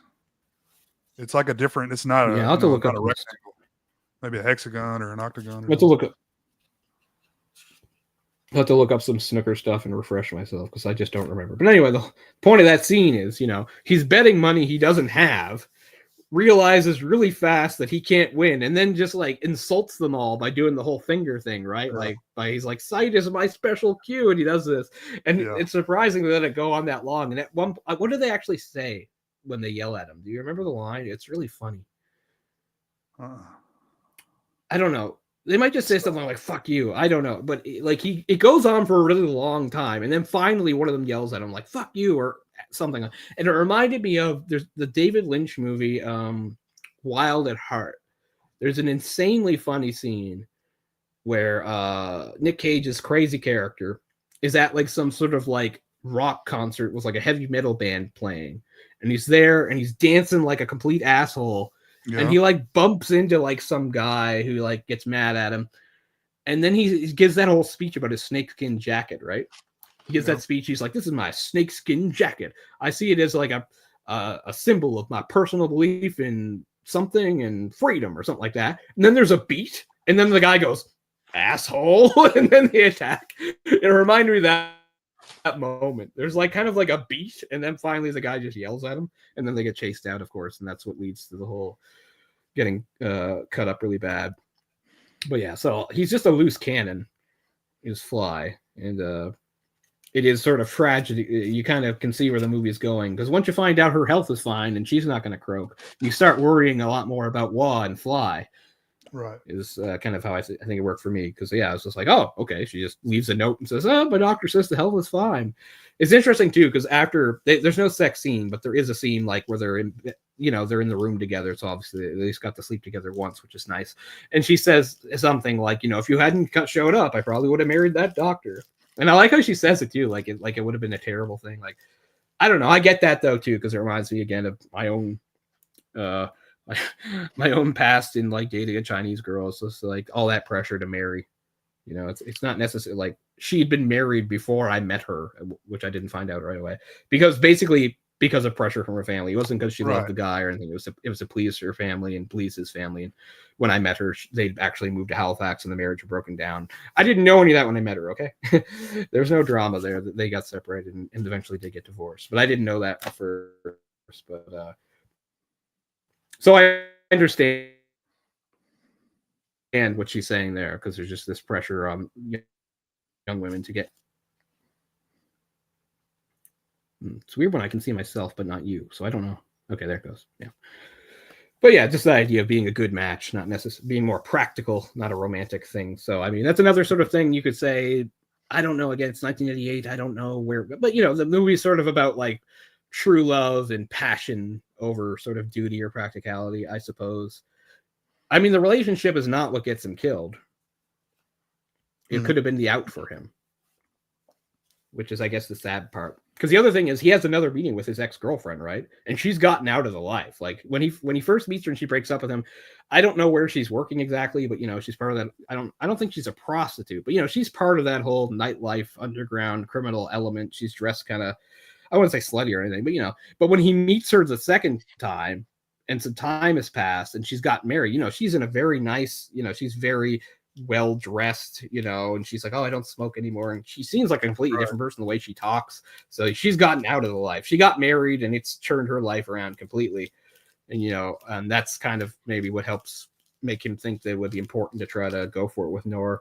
I don't know. But it is interesting. Like he's just trying to act all cool. He's smoking a cigarette. It's like, oh, yeah, cool. That's good. Your husband treats you well. But she's just completely transformed. I mean, it's only been a couple of weeks. It just shows how quickly things can move, I guess. She's like, well, that 6-year on again, off again relationship I had with the stupid triad that wouldn't commit to me ended in an abortion. So I think I'll just marry the next decent guy that comes along. And I guess it works out. She seems happy enough. He says, does your husband treat you well? She says, very well. So good for her.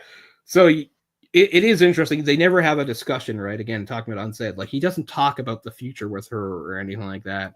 Because one of the lines he says in the breakup scene with the ex-girlfriend is something I know, and it's much cooler out of his mouth than mine, because he's a badass triad criminal. But this is something I've said to girls I've dated in the last 15 years, which is, if you're looking for marriage or money, then like fuck off or go somewhere else, is what he says to her. And coming from him, it makes a lot more sense. From him, it's because he's a badass criminal and he can't get involved and blah blah blah. Me, I'm just, you know, some guy that can't get his act together, I guess. And I'm a red flag to date. But yeah, so you don't really know what his intentions are with Noor. Like, they're obviously in love. He does, because she says she had quit her job on Lantau Island. She was working at the restaurant and she wanted to be in Hong Kong. He said, oh great, you can move in. And the first time she says, you know, she's like, don't say it twice, you can't take it back. And then, you know, at the very end or whatever, when they're going to say goodbye, he says it again, because like he really does want her to be with him. And you can only guess what that really means. Does that mean he's willing to give up that life and go straight? It's not said. We don't. We know, all knew. We do know he really. We all knew. Yeah, she knew, right? She knew. Yeah, I think they both knew. You know, like she didn't know the details. Like she didn't know anything about the situation. Like the whole situation being like this sort of suicide mission to go kill a witness, like right in front of the cops. It's essentially a suicide mission, or at the very least, you're going to get locked away for some time. Like that's how the plan is made. Like the idea is like there's no getting away with this. It's like we need the guy dead. So are you willing to kill the guy and do the time, or kill the guy and even possibly get killed? That's what we expect from you in this group. And you know that's what happens to Tony or whatever like that. And Fly takes it too far because he's just like, oh, you're not willing to do it. You're a fucking coward. And they have that whole scene with the gun. He points the gun. I don't know. It's kind of weird that like Tony's guys just abandoned him because he begged for his life when he had a gun pointed at him. But I mean, I think most people would beg for their life with a gun pointed at him, especially when it's a psychopath who's been beaten down by, not a psycho, but a loose cannon like Fly. Like Fly is, you know, we've beaten down on Fly so much. We bullied him and disrespected him and attacked him, and we had that whole scene that I skipped over where, you know, they both could have killed both of them in the alley, but they left them alive. Yeah. It's like, why wouldn't this guy think that Fly might just snap and kill him? But his guys just leave in disgust. It's like, oh, our leader guy isn't cool at all. He totally cracked under the pressure. I'm just like, well, you guys got high standards in this gang. One thing I wanted to point out, one of those henchmen that left right there. Yeah. It looked like he worked out, but he only worked out his chest, like none of his other body, because he was very skinny. His entire body was skinny, but it looked like he had breasts. Yeah, he has a huge chest, but the rest of his body looks like completely normal. It's very odd looking. Yeah, is he one of Tony's guys? Yeah. He skips all the days except chest. Yeah, that's weird. I can't remember. Obviously he was there. Yeah, he's in the background. You won't notice him unless you're looking for him, probably. But yeah, I guess I thought it was interesting. That's funny though. Yeah. So like, you don't see like huge muscled up, you know, Asian guys usually. You know, there are a few like, you know, Bolo Young and stuff. They couldn't get Bolo Young, right? Yeah. It's like Bolo Young was doing Bloodsport. Yeah. 88. I'm pretty sure he was busy, man. He was that lines up very busy. Yeah. That dude was in everything for a little while, for like 5-6 years. Yeah. He was in Kickboxer. He was in Bloodsport. Is he also in Kickboxer? Double Impact. He's the main bad. He's in Double Impact. He's the main bad guy in Bloodsport. Is he not the main bad guy in Kickboxer also? I thought he was the main guy, like kicking the pillar. No, different guy is the bad guy. That's not him? Okay. I'm getting him mixed up, but he was in Double Impact. I do remember that.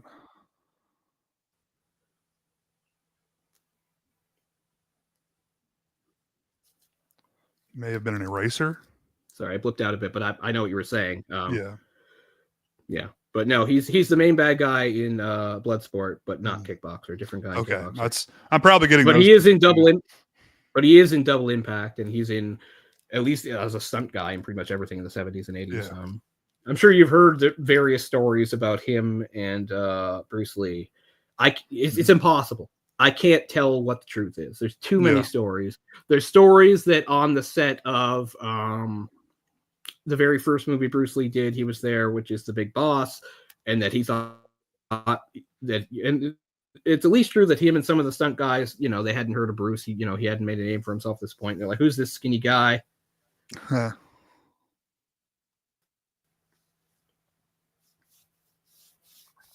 You're back. And it was just like, Bruce like sidekicked somebody and he went flying across the room. But there's also a whole thing that maybe they actually had a fight on the set of Enter the Dragon, and there's different accounts of whether or not they actually fought or what happened, and I have no idea. But it's very hard to sort out what's true and what's not in the Bruce Lee stories. Yeah. Just too many conflicting accounts.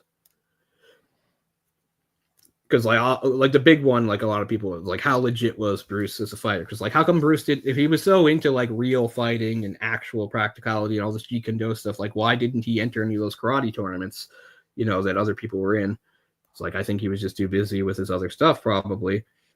Because the story I like best, although I don't know it's true, is that Joe Louis, the American kickboxing champion from that era, dominant guy, he always said, I never sparred with Bruce. And he's like, I couldn't take Bruce seriously because he was a little guy. He's like, you know, he would have been way out of my weight class if we did if we did any karate or kickboxing.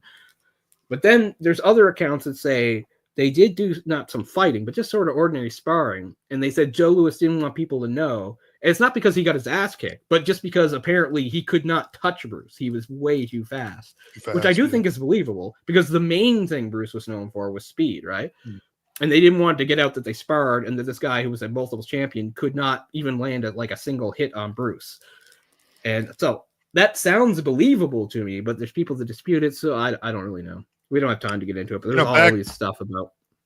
Back in the days before the internet, I mean, it was so much urban legend around Bruce Lee. Like, heard so many stories, which I don't know what's true and what's not, but he was basically the ultimate badass, you know, like, you know, kind of like, you know, Chuck Norris, you know, all the, you know, the running gags with Chuck Norris now, you know? Yeah. I mean, there's so many stories that obviously there's some truth in there. It wouldn't all be bullshit. There's just no way. But there's stuff that's not true. One of the things that's not true, speaking of Chuck Norris, is for a long time, I think you can even read it on Wikipedia. And so as far as I can tell, it's wrong. Like Wikipedia is wrong about this, is that in Way of the Dragon, the fight with Chuck Norris, there's accounts that say, oh, Joe Louis was supposed to do that, and then there was some falling out or something, and they passed it, and he got mad, and they did Chuck Norris. From what I've dug into holes, like, that's not true. But I think it actually says still on the Wikipedia article for, like, either Joe Louis or Way of the Dragon that Joe Louis was going to be in the movie, and then, like, something happened, and he got mad or something. But as far as I can tell, no. Like, Joe Louis was never going to be in that movie, ever, and it was always going to be Chuck Norris. But I don't know. The problem is most people that can answer that question are dead. I mean, Chuck Norris is still alive, but he's what, 80 something, 85? I mean, there's still people from back in the day. I mean, as usual, the one big liar you know is Steven Seagal, because Steven Seagal tells a story about meeting him, and the timing just does not line up at all. It's like, you were in Japan then by your own account, you dumbass. Well, it's funny because he does what he always does, right? Because he first says, I met him, but like we didn't know each other or really talk. And then like before his next sentence is over, he's saying that like Bruce liked him and wanted to learn from him. Because that's just the way Seagal rolls, right? Everybody thinks he's the best. And we don't have time to go down the Seagal rabbit hole. But I'm just saying, when you're talking about like what stories are bullshit about Bruce Lee, it's hard to tell. But if it's Steven Seagal's account, it's bullshit. Like, they never met. By his own account of his own stupid life, he was in Japan then. So I don't know where he thought, because he said something like, I can't remember what actor he named. It wasn't the guy who's in Enter the Dragon. It wasn't him, the Italian guy. It was, I want to say James Coburn. I think it was James Coburn. I think the way Steven Seagal says it is that James Coburn introduced him. And people are like, how the fuck would you have known James Coburn, Steven Seagal? I'm pretty sure that's the story. And it makes no sense. Like, you can just fact check it in 2 seconds. The timing makes no sense. Seagal was in Japan. I wouldn't believe anything that guy says, man. That guy's ridiculous. No, everything he says.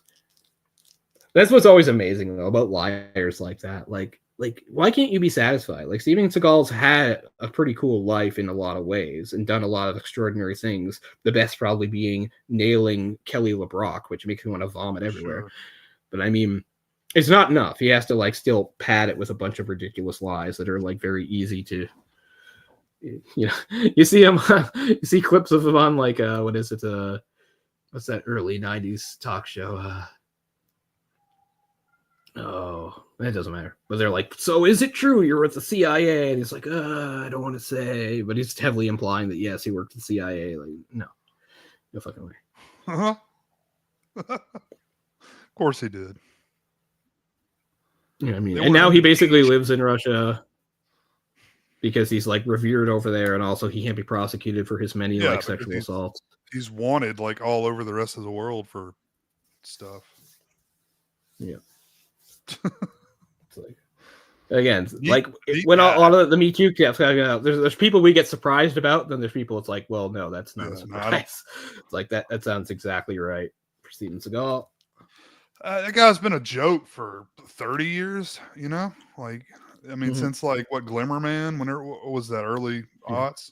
It's like 95 or something, Glimmer Man. Oh, was it that early? Okay, I was thinking it was later. It's still 90s. I want to say Glimmer Man's still 90s. But that was his last right when his movie started to suck, right?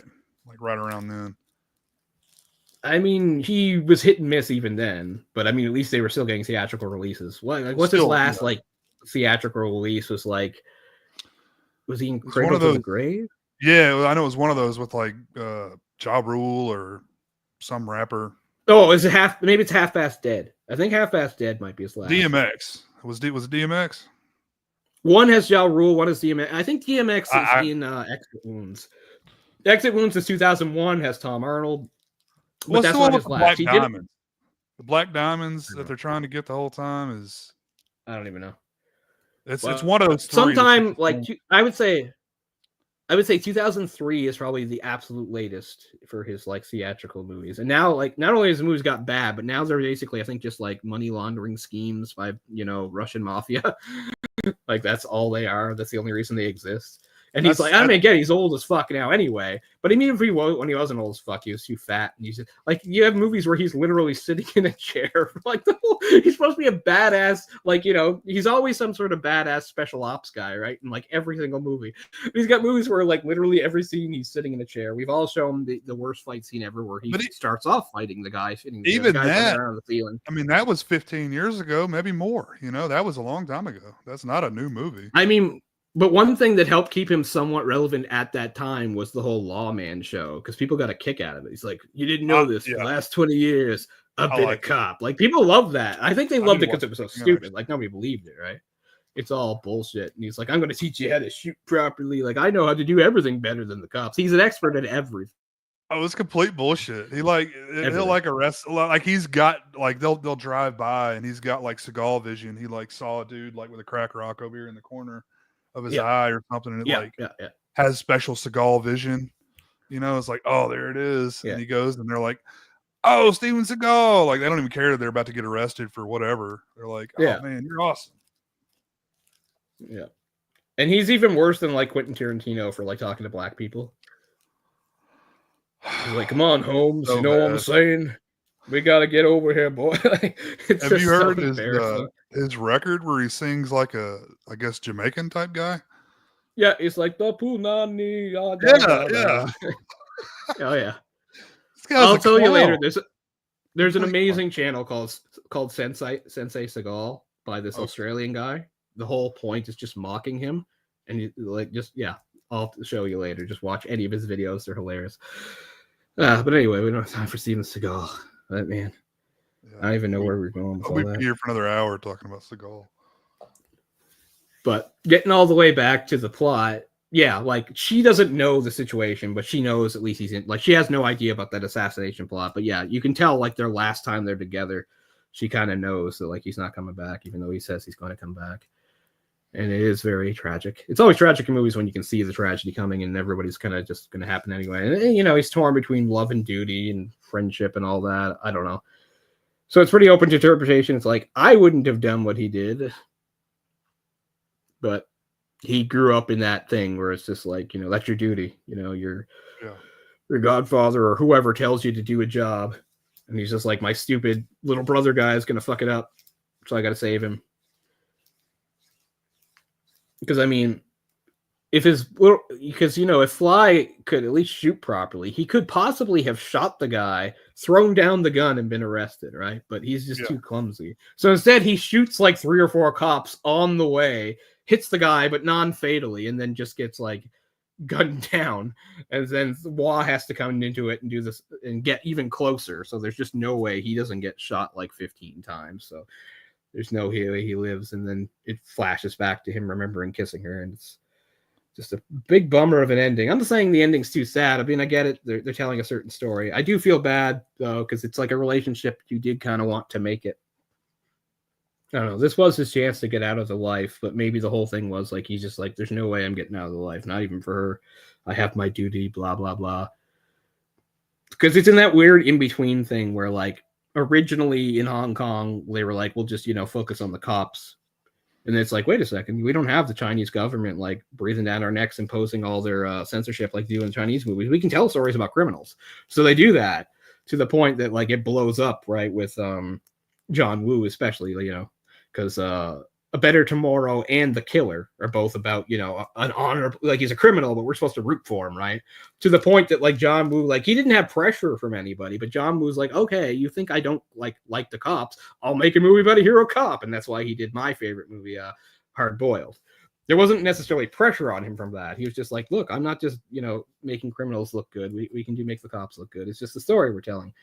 So yeah, that I was saying about the heroic bloodshed movies was a big thing in the late 80s, sort of showing the honorable side of the triads, even though the movie still has sort of the destructive end. Because think about, like, let's take the old American rules, speaking of the gangster movies. Let's go back to the days of the Hays Code, right? When you're like, you're gonna make a gangster movie, okay. But 1, they can't be sympathetic. 2, they cannot get away with it in the end. They're either going to get arrested or killed, So you can almost apply that to here. Like, we're kind of rooting for him when we see the good in him, but it's almost like a Hays Code ending. He's like, he's still a criminal. It's like, he's got to go down. No happy ending for him. So it's kind of like that. Because I know, like, outside of Hong Kong, China still, even to this day, kind of still has rules that are kind of like that sometimes. Like, they don't like movies about people going against authority, obviously,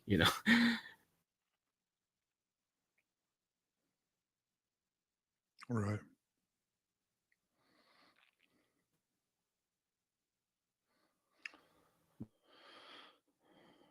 Oh, big shocker there.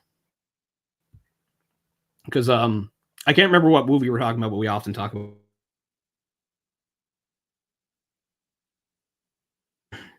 There we go. But because we often talk about Chinese movies because I have a big interest in them. But I was talking about let's get back to Choi Hark for a second. Because I was saying something, I can't remember what we were talking about, like big budget movies. And I was saying now they made a sequel to it, so the sequel probably even more so, but they made that movie The Wandering Earth in 2019. And I think at the time it was the most expensive Chinese movie ever made. So then I looked up to see, what was the most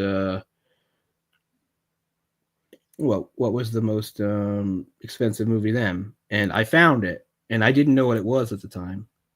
Shit, how come I can't spell right? This would be Choi Hark. Okay, I gotta look. I know it's by Choi Hark, by the way, who I mentioned before. He's like one of the most important and prolific directors because he's been directing since I think what I said, the start of the new wave period in the late 70s, right up to now. But oh yeah, so I had mentioned, here's the current most expensive movie ever made. It's called The Battle at Lake Changjin. And there's a part 1, and then the next year in 2022, they made a part 2. So anyway, at least the part 1 was the most expensive movie ever made in China at the time. And if you look into it, a reason why is because it was commissioned by like the Chinese government's like Ministry of Propaganda. It's a propaganda movie that basically changes history in a way to, glorify some battle. So that's why it had such good funding. So I feel bad. I don't know how to comment on stuff like that. Like Choi Hark, he was one of the new Hong Kong new wave guys. So I don't know how he felt about, say, the Chinese Communist Party or anything like that. I don't know how he felt then. I don't know how he feels now. I don't know if he feels like the movie he did now is just some propaganda piece of crap, or if he feels like it was the right thing to do. Like, I don't know enough about these guys and their attitudes and leanings, but I don't want to hold it against him too much. because for decades he made all sorts of cool movies, including Hong Kong movies that were outside sort of the jurisdiction of the Chinese government. And he certainly did do some interesting things. In fact, if we're going to talk about the Hong Kong New Wave again and things that made it different, one of the things is his first movie was I think a kind of wuxia called The Butterfly Murders in 79. But then he did two movies in 1980, and one is called Dangerous Encounters of the First Kind. Now, I haven't seen it, but Dangerous Encounters of the First Kind, remember, this is 1980, was a rare, actually, like, contemporary movie. So it was about, people now. And it was about, like, juvenile delinquents in Hong Kong, including this group of, like, boys that were, like, setting off bombs, and, like, a psychopathic girl that, like, tortured animals and got involved with them and stuff. So, I mean, I don't think you could make that movie outside Hong Kong then. So, I mean, that was one of Choi Hark's first ever movies, which is really interesting because when you think about his career, a lot of his career is sort of like big budget, lavish, wuxia style fantasy movies. But he did like a really gritty, street level, contemporary movie about, going against the system. Although you could say, once again, it follows the rules because pretty much all the main characters are dead by the end. It's a big like clusterfuck of like street crime and cops and dirty cops and juvenile delinquents all mixing together. It seems like a really interesting movie I'd like to see, despite the animal cruelty displayed in it. Yeah. But very interesting movie for like a director. But man, he's never stopped. Since 1979, he's been steadily making movies pretty much. I mean, remember Legend of the Condor Heroes? There's going to be a 2024 movie based on that somehow that's coming out later this year. Man, he's still working, huh? Yeah, he's in his late 70s. By the way, Chuck Norris is 84, by the way. Yeah. I mean, yeah, Chuck Norris is even older than like most baby boomers.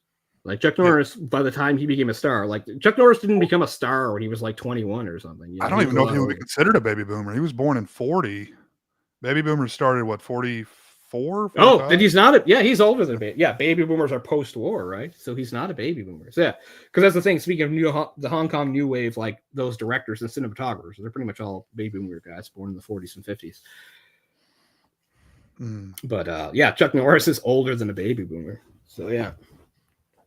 Yeah. I mean, yeah. So he's already like in his early 30s by the time he's So he wasn't really becoming a star until he was well into his 30s. Okay, boomer. Yeah. Chuck Norris is like, okay, boomer, I'm older than you and I'm more knowledgeable. I have more wisdom than the boomers. Yeah. I didn't cause the problems. They did. Good old Chuck. But I mean, Chuck used to in the mid 80s trained for like a full year with Jean-Claude Van Damme. So like sometimes when people would talk shit about Van Damme, said, yeah, he won some tournaments, but like, does that really mean anything? Like Chuck Norris stood up for him. He's like, I trained with him. He's pretty legit. Before he was a star, they trained together. It was around the time he first become a star, like just around that time. I think it was like 80. Yeah, Van Damme. It was like 87 or something like that. Because Van Damme like came to Hollywood in 1980 and got nowhere for like 5 or 6 years. Like he did like every job you can think of. He was like a valet and washed dishes. Well, yeah, he was the original Predator. Yep. And he left because he was just like, oh, you're not going to show my face. It's like, no, you're a fucking alien. I don't know what you thought. I don't know. It works better. Like the Predator should be bigger than Arnold. Why would you have the Predator be like smaller than Arnold? Like the whole point is like Arnold's a big guy, but the Predator's even bigger. So to have like a guy who's like not even quite 6 feet as a Predator wouldn't have worked anyway. So it was the right thing that he left, I guess. But yeah, like speaking of him and Seagal, like things couldn't have been more different for Seagal. When Seagal came to Hollywood, like it almost went instantly. Seagal spent like a little while, he set up like his like Aikido school there. And within like a few months, like one of his students was a big time producer. It's like, you're going to be in movies. And his first movie, Above the Law, was a big hit. So like he was like an instant success. Whereas like Jean-Claude Van Damme had to grind it out as like a nobody, not even an actor for like the first 5-6 years he was in Hollywood. So isn't there stories of him like going and just like hanging out at the Canon like waiting room, like waiting for someone to give him a shot? Because then he got Van Damme probably. Cyborg? Yeah. Was that one of his first ones? Well, I know Bloodsport. But... That was one of his first starring roles. Technically, his first movie, I think, was the Break-In movie, right? Break-In? Was he also Yeah. in Mac and Me? I know someone was like a dancer in Mac and Me. That's And possible. also, there was someone in Ninja Turtles, the first Teenage Mutant Ninja Turtles movie. That wasn't him, but I mean, the first Teenage Mutant Ninja Turtles used quite a few of the familiar Hong Kong stuntmen because it was a Golden Harvest production. But I mean, speaking of that, technically his first like major role was in a Western movie, but it was directed by Corey Yuen. It was No Retreat, No Surrender, where he was the bad guy. That's his first like major role. Okay. So even though it was an American movie, it was an American movie by a Hong Kong guy, Corey Yuen. I don't think I've seen that. It's cheesy but good. It's kind of funny because you know how like it's 85, so it's the same year as Rocky 4. So like Rocky 4, Rocky fights Dolph Lundgren, a Swede, who plays like a bad Russian. It's the same thing with Van Damme. In No Retreat, No Surrender, he's like a Russian kickboxer. So he's a bad guy, of course, because they're now all my bad accent guys. makes sense. My weird accent. I don't even know how much he talks in it, really. I haven't seen it in a long time. I mean, him and Schwarzenegger being such huge American stars, like no one ever acknowledges, like, okay, you're the language John Q. America, yet you can barely make a sentence, you know? Yeah. I mean, there's at least a couple Jean-Claude Van Damme movies where they do try to acknowledge it. Like, for instance, it's a really crappy movie, and I wouldn't say watch it, but he does that movie No Way Out, where he's like, I don't know, some sort of drifter, and he helps his family. In that, it's understood that he's like Quebecois.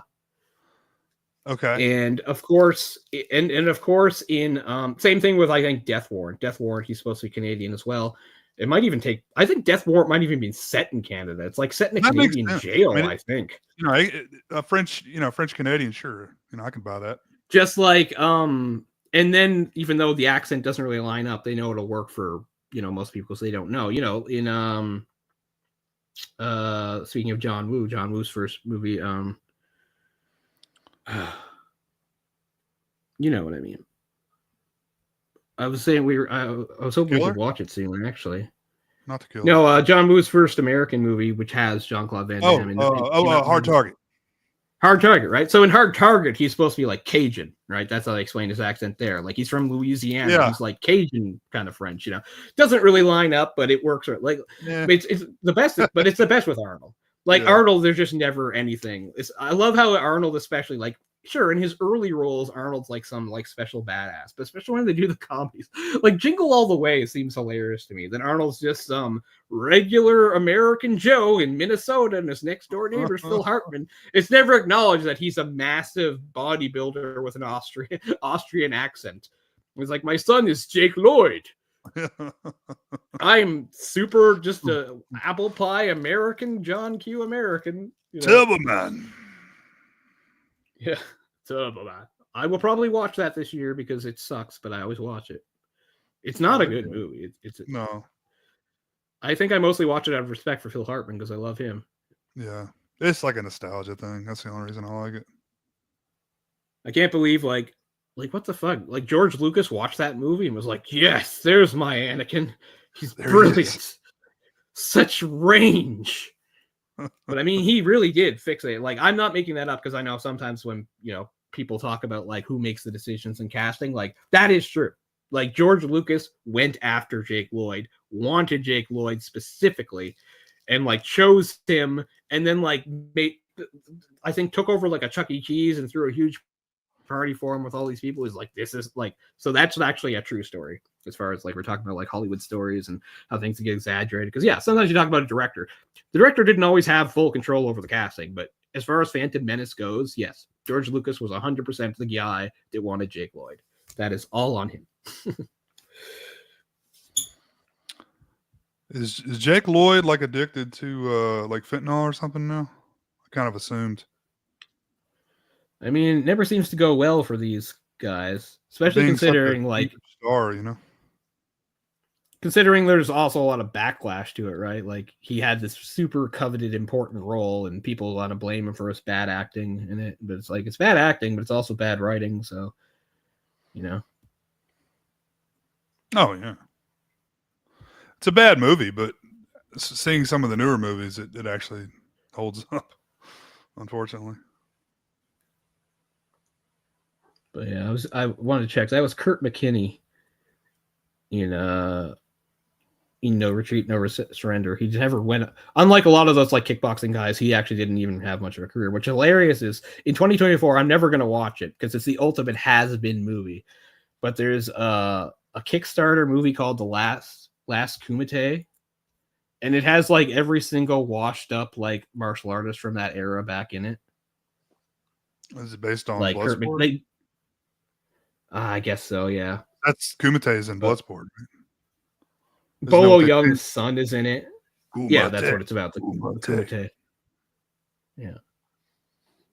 Billy Blanks is in it. Cynthia Rothrock's in it. Oh, they're not washed out. Come on. I mean, Cynthia Rothrock is in a lot of great movies that I have a lot of respect for. I don't mean to make it so cut and dry, but it's completely true. Cynthia Rothrock, Hong Kong movies, good. American movies, terrible. It's that simple. It's not like, well, this one is... No, I've tried watching multiple of her Americans, and they're... You can't... Yeah, that's pretty much all I've seen of hers has been in the American ones in there. My brother was a huge fan. I never really could understand why. She is a fantastic martial artist. She's the real deal. Like, she could do the stuff real. She was a real champion and stuff like that. Although, again, like we talked... Again, I don't want to get too much into martial arts, but I like to do it. Like, what's funny is... Speaking of like Bruce Lee, for instance, like Bruce Lee was an amazing martial artist. That's for sure. But you'll watch movies where some of the movies where you'll see him like do flips and stuff. That's not him. In most of those movies, that's Yuen Wah, who is in so many like Hong Kong movies in the 80s. Usually it's a bad guy. He's the bad guy with the stupid mustache in Dragons Forever. He's in a bunch of movies. Anyways, they're really good. But one of the reasons there were two reasons he doubled Bruce Lee. One was he was thin and wiry like Bruce, like even for a Chinese guy, you know, he had that thin, wiry look. But the other reason was he was more into gymnastics and stuff. So yeah, if you see like Bruce Lee doing like a side flip or forward flip or something in a movie, that's not Bruce Lee. That's usually Yuen Wah. There's been other people too. There was that Taekwondo guy whose name I can't remember, though I'll remember sometime. But anyway, who sometimes doubled for him. But my other point was, what the fuck was my point? Oh yeah, doubling. So one of Cynthia Rothrock's best Hong Kong movies is a movie that she co-starred in with Yuen Bu, right? And it's a super dark movie compared to most of these Hong Kong movies. There's no humor, and the ending is bleak as fuck. And anyway, in that, its original title was actually Above the Law, and they had to change it to not get confused because the whole thing was Yuen Bu plays a lawyer who's like a prosecutor who gets frustrated because his cases won't stick and the bad guys are getting away. So he becomes like a vigilante to like get them. And she's like a cop that like is trying to get him, right? But then they wind up teaming up against the bad guy, blah, blah, blah. Anyway, in that movie, she has lots of good fight scenes. And there's a couple scenes where they fight each other, of course, because that has to happen. But there are literally fight scenes in that movie where her character is supposed to be doing like flips and stuff. And she's being doubled. But remember, this is Hong Kong in the 80s, and there are no blonde women to double for her. In fact, there aren't even any women. So it's like, okay, you have some Hong Kong guy in a blonde wig. Yes, you do. And you've seen that in other movies. But it gets better, because in Righting Wrongs, it's Yuen Bu himself. And it's so... I own the movie, and it's so easy to see. You can slow it down. You'll see him do like this cool, like, handless cartwheel off the table, and you flip it, and it's literally Yuen Bu with a blonde wig on wearing her clothes. It's so funny. Like, it's not smooth. It's so clunky and easy to see. Like, I was like, I get it. Yuen Bu was also known for his acrobatics. That's one of the reasons I like him so much. Like, of the three dragons, Jackie and Sammo, he was the most acrobat. He has amazing agility, flips all the time, great stuff. I love him for that. But I was just like, he's actually the one doubling his co-star, which is pretty fucking funny in that movie. Yeah. Anyway, I'm not going to see The Last Kumite. I've seen scenes from it. It's depressing as fuck. Because I mean, it's a crowd-funded, crowd-funded, low-budget piece of shit. You know, just it's because again, why have we gotten this far? It's because martial arts movies have died pretty much. Like, there's no next generation. It's kind of what we talked about the action star. Like what was the next generation after Arnold Schwarzenegger and Bruce Willis? Like there isn't one. Like the closest thing is like Dwayne The Rock Johnson, who's just in all these movies it's kind of generic and bland. Like that's kind of it. You know, there's guys that will do action roles, and you could say Tom Cruise is kind of one, I guess, but it's not the same. You've got some, but no one is nearly as big as those guys were. Yeah, and it's the same sort of thing with the martial arts star, right? We talked about this before too. Like, think about how big a star Jean-Claude Van Damme was in his window, like late 80s into the mid 90s. He's a pretty big star, you know. And then he gets older and that falls off. And then you get a guy like Scott Adkins, who I think is probably, at least, you know, as a martial artist, he's probably physically better than Jean-Claude Van Damme. He doesn't Scott have Adkins the same. is who I thought of, you know, also, but it was just a different environment when Scott Adkins came. Well, that's what I know, mean. But that's what I mean. There's just, yeah. He stars in movies. Those movies didn't exist anymore, so he's basically playing, you know, second fiddle. He's just a stunt guy. Yeah. Yeah.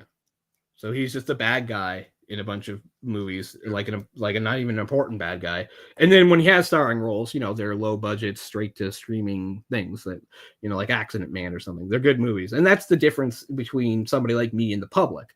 Whereas, like, I don't necessarily need the charisma or standout ability, I guess, of somebody like, I don't know, Arnold Schwarzenegger or something. I'm willing to accept somebody who doesn't have that if they're just a great martial artist, because I care more about that. Right. But that's not the way, at least the Western public works. It's to a certain extent, you know, over in like China and other markets too.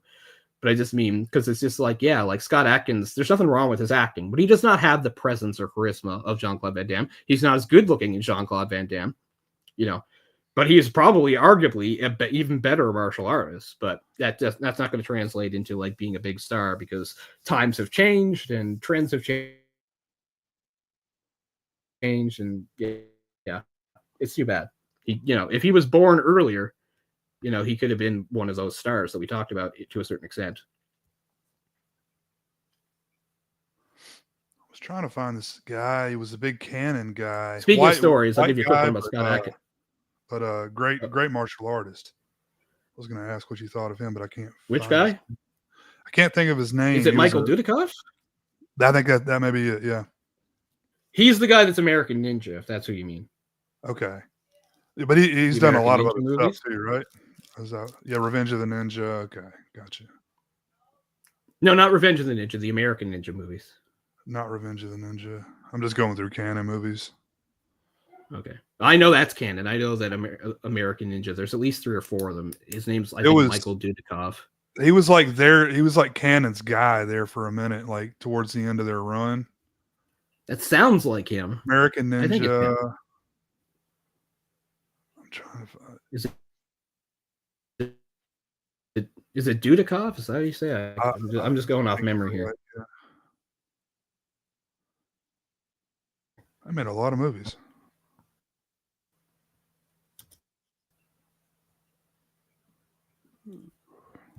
Sorry, I didn't mean to derail this, but what do you think about him? Fucking up a lot. What do you think about Dudikoff? Yeah, Dudikoff. That's right. I mean, the American Ninja movies are good. He's quite a bad actor. I mean, he actually, I would, even for like a martial art, like he stands out as a bad actor, which is kind of pro for the course with Cannon. Cannon's kind of known for that anyway. But I mean, they're all pretty good. I don't know if he did much good outside of that, though. You know, he's 70 years old now. Christ. I mean, just think that was 40 years ago that they were making movies. But originally, they wanted Chuck Norris for American Ninja. And I can't remember if he was busy or what, because he'd done Cannon films. You know, isn't Missing in Action Cannon? Oh, yeah. They wanted him for... But anyway, for some reason that I don't know, he couldn't do or wouldn't do American Ninja, and that's how they found Dudikoff. Because originally, there's even I even found out somewhere there's actually a poster for American Ninja that has Chuck Norris on it. It's not like a photo; it's like, you know, poster art. Oh yeah. But if you do like a Google Images search, you can find that. But no, back when they would just take a poster, they would just take a poster to kind of sell the movie. Lilo, check this out. Yeah. What's hilarious is apparently he's in the movie Bloody Birthday, which is a really unknown kind of horror movie thriller from 81 that most people don't know that I liked. It's about this group of 3 kids that go around killing people. Great. Apparently Michael Dudikoff's in that for some reason. I don't know what he's doing. I haven't seen that movie in a long time, but I really like it. I think it's a hidden gem of a sort of horror movie from the era. But I was going to say, one story I'll give you about Scott Adkins and Jean-Claude Van Damme is on... so Jean-Claude Van Damme is the bad guy in the second Expendables movie. And actually, Scott Adkins is like his lieutenant guy in that. So they're both like bad guys. So there's a scene early in the movie where they have their first confrontation with him. And it's Chris Hemsworth's brother, Liam, right? So Liam Hemsworth is with the Expendables. He's like a sniper. But then the bad guys show up and have them all like at gunpoint. And then what happens is there's this part where Scott Adkins takes this big, cool, like, big badass hunting knife and holds it up to Liam Hemsworth's chest. And then Jean-Claude Van Damme does a cool like spin kick and kicks the knife to knock it into his chest to kill him. That's how he kills him, right? So they did a few takes for that. And the way Liam Hemsworth tells it is like at least twice he got like kicked full force in the chest. And then like somebody told Jean-Claude Van Damme that, and Jean-Claude Van Damme said, no, I have perfect control. I never kicked him. So then finally somebody asked on some YouTube channel, they asked Scott Adkins, you were there, you were holding the knife. What happened? He's like, I don't remember him kicking him. He said, but he kicked my hand a few times pretty hard. So maybe the truth is somewhere in between. I don't know. But Liam Hemsworth like went on and kind of made a thing about it, that he got kicked full force in the chest. Who was the other white guy that tried to make a run in the martial arts? That he had like 2 or 3 movies that were pretty popular. What era? 80s. What era are we talking? Late 80s. I mean, besides Michael Dudikoff, there was that kickboxer, not Bill Wallace, although he's been in movies. It's the Blood Fist guy. Is it the Blood Fist guy? I'm not sure. Because in 1989, they made the movie Blood Fist with Don Wilson. Don the Dragon Wilson. American that's not who I was thinking of. That's another good one. He made a few movies. What's good about that one is the bad guy he fights is a really cool Dutch kickboxing champion. Michael, I think is it Michael? It's something. Oh, Rob Kamen. Like, look up Rob Kamen, like on YouTube. He was a brutal kickboxer, man. He just smashed people with his kicks. He would like break people's legs with one kick. He was crazy good. But yeah, they have a fight. There was also that like French kickboxer who did a few like really crappy, low budget kind of like, what's the name of that first movie? Oh shit, it's so bad, but people like it. And they made a bunch of sequels to it. I couldn't even watch it. It was so bad. His name was something Grenier, maybe Marc Grenier. He was like a French kickboxing champion. And what the fuck is? Oh, I gotta get this. Then I promise we'll get back on track and stop talking about martial arts and blah blah. Yeah, I should stop asking questions. Is it Marc Grenier? No, I don't know what it's about. What the? I can't find a path to him because I know you've heard of the movie. There were we're talking as a low budget sci-fi movies in the 90s. They made several of them. He's in at least the first one, and it's terrible, and they just get worse. But there are people that legitimately like them. The director is really famous as like a B movie sci-fi director. He's not American. He's something European. I don't know. I'm trying to give you the pieces here, but sci-fi. Yeah, it's like a sci-fi. It's like a post-apocalyptic future type thing with weird like future guns and shitty effects, and they made like at least 4 of them. And this kickboxer I'm thinking of was in one of them. Maybe I need to find this guy. I want to say his name was Grenier, but I guess I'm not spelling it right. Grenier.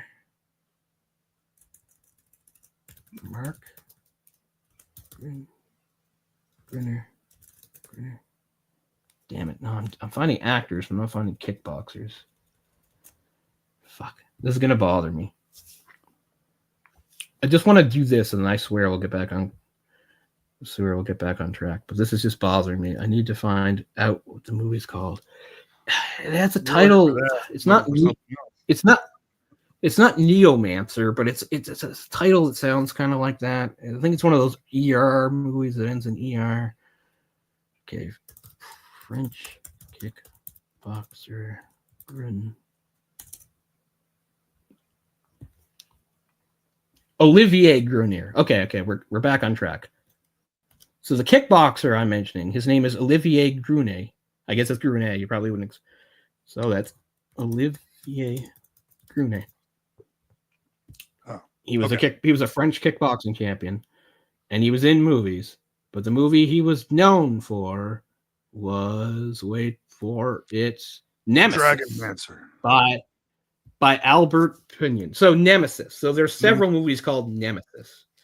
And they're cheesy and cheap, and people really love them. I can't like them, but like if you thought like Cyborg looked shitty, like no, Nemesis is like Cyborg did look shitty. Yeah, it's much worse. I would recommend you just like look up some scenes from it. But anyway, the director's name is Albert, I guess Pyun. It's Pyum. Oh, he is American. Okay, he's the guy that directed that shitty Captain America movie in 1990. Yeah. The guy I was thinking of was Jeff Speakman, by the way. Oh, yeah, I know. I remember. I know who that is. So he was, they were trying to make him the next big star, and probably a combination of those movies, not as popular, losing popularity, and him probably not being able to do it also.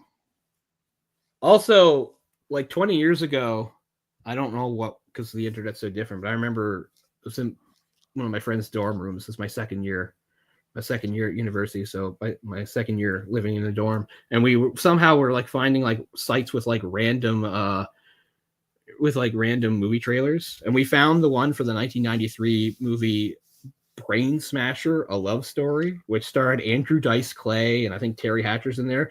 Albert Pinion directed that too. Some people referred him to. Yeah, I've never seen it, but again, you can probably find the preview for it. But yeah, there's like, let's see how many Nemesis movies there are. They're all related, like they're all in the same series.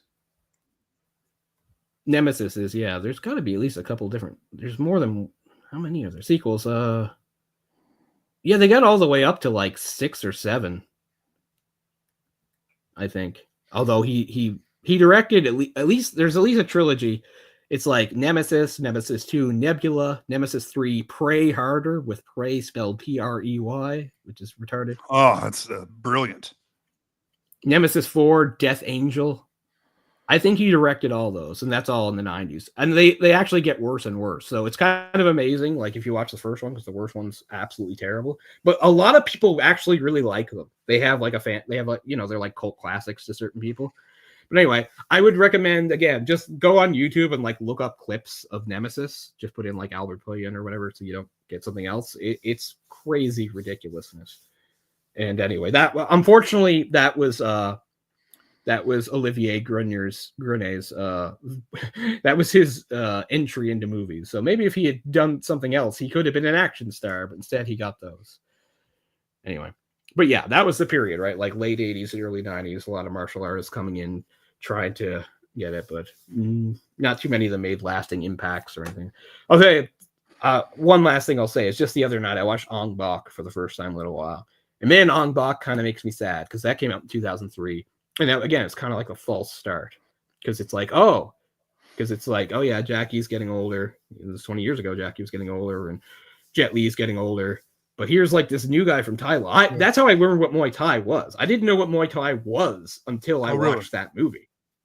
I'm pretty sure, yeah. I saw the movie in theater, which is really lucky that I actually saw that movie in theater. I can't remember the circumstances or why or how, but I got to see that movie in theater, and it's like, this is the guy, And it's not like his movies weren't good after that, but for whatever reason, the hype didn't last, because it seemed at the time the torch had been picked up and there was still going to be like another big martial arts guy. And certainly he had the talent, and he was so young when he made that movie. I don't even think he's 50 yet. Like, I think he was like 21 maybe when he made that movie. He was young, yeah. But anyway, watching it last night for the first time in a long time, because I bought it digitally because I figured, I don't need like a physical copy of it, but it's certainly a movie worth having. So I bought it digitally, definitely worth the price. And I hadn't seen it in a long time. It holds up. It's amazing. He's so good in it. And it does make you a little sad when you think about the timing, because he did that. He did 2 other Ong Baks that weren't quite as good. He did The Protector, which is excellent, which is pretty much as good as the first Ong Bak, I'd say. The Protector has that amazing, like, all one-shot sequence where he's, like, running up to the place and fighting all those guys. Fucking amazing. But yeah, just things had changed, you know? It was a weird time. We talked about this before in the early 2000s as far as, like, regarding, like, whether it's martial arts movies or, say, movies, say, from China, because we talked about how, for whatever reason, after them existing for forever, for whatever reason, when Taiwanese director Ong Lee did Crouching Tiger, Hidden Dragon, for whatever reason, that was the one that resonated with Western audiences. People liked it and saw it and thought it was cool, and that provided a brief window of a few years for some more of those style movies getting, like, Western releases. Yeah.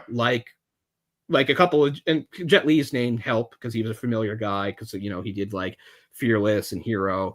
House of Flying Daggers came out, I think, in 2006, and then again they just fell off and people forgot about them as far as over here goes. So it's weird how you can never predict, I guess. But yeah, someday we'll do like wuxia on here, and I'll blather on about the history of wuxias and their ups and downs and stuff, but that's not today. So we return to, hell, maybe we'll even do Wong Kar-wai's wuxia, because he did one. He did Ashes of Time, which again is yet another movie that is based on some part of the Condor Heroes thing. The Condor Heroes thing is so massive that there are so many movies based on, like, at least some part of it. So it's interesting that, like, an upcoming movie by Choi Hark literally has Return of the Condor Heroes as the title, because it's such a long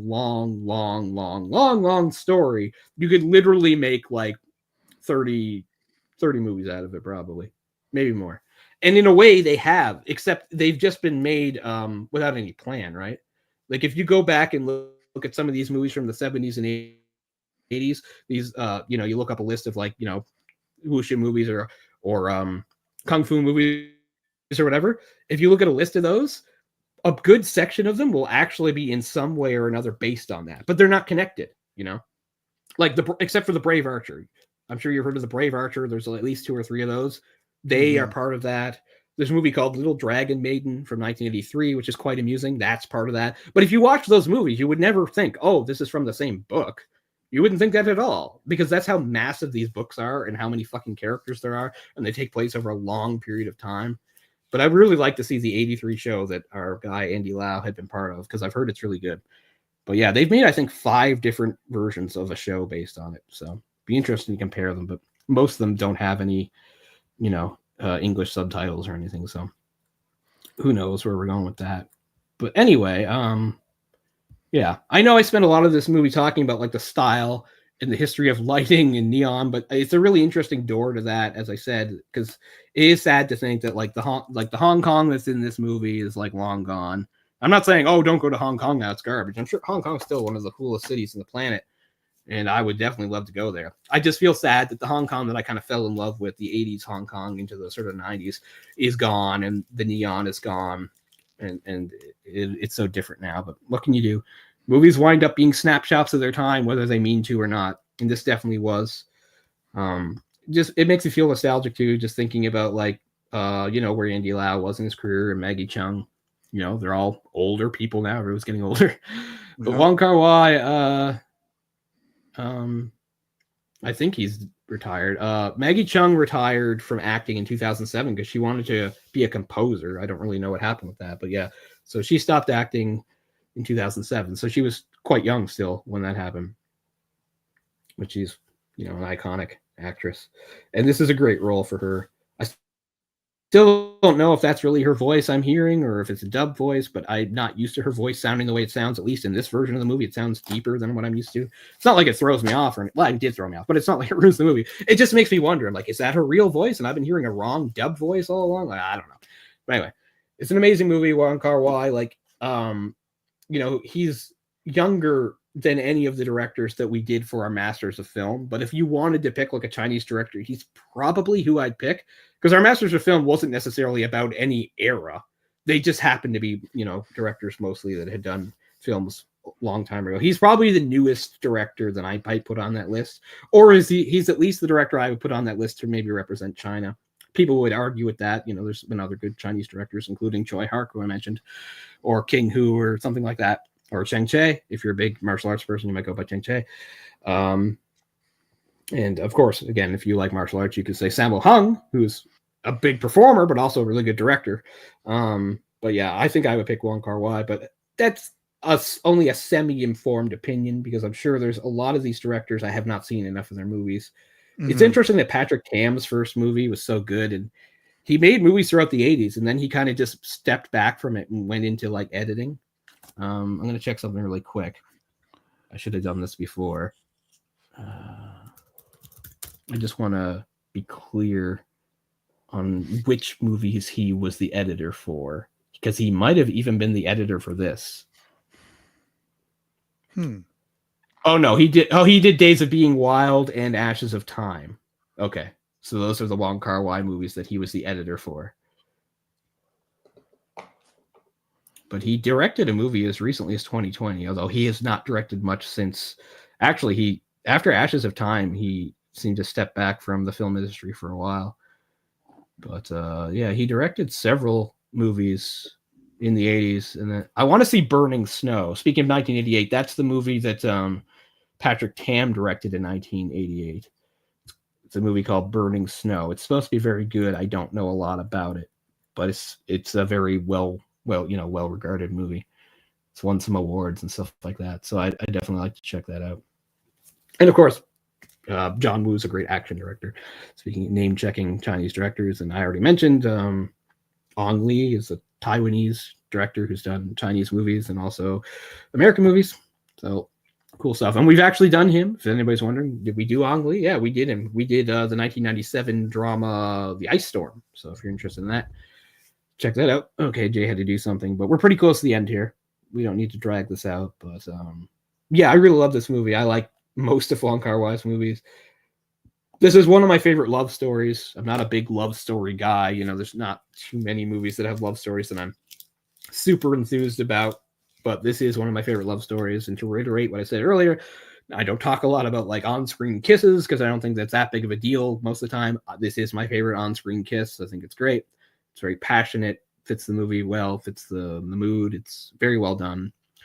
And it is kind of arousing. I mean, I don't like to talk about, oh, this movie got me hot, but it is a very passionate kiss that I think totally works. Because, I mean, you'll see movies where sometimes there is a lot of passion, but I don't know. Sometimes I'm even kind of embarrassed for the actors. I'm like, okay, a little overboard, So I get it. When it comes to that, it's a very subjective thing, right? Like, I'm not saying that I know for sure what makes the perfect on-screen kiss. I'm just saying, to me, it's the best. It's what works best for me.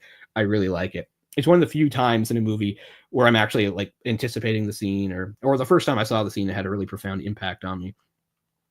I can't say that about too many kissing scenes. Most of the time, a kissing scene is just a kissing scene. Okay, let's get through it, move on to the movie. This, I think, is one of the highlights of the movie. So I don't know. If you have no other interest in the movie, maybe at least check that out. See what you think, if I'm way off base or if you agree with me on that.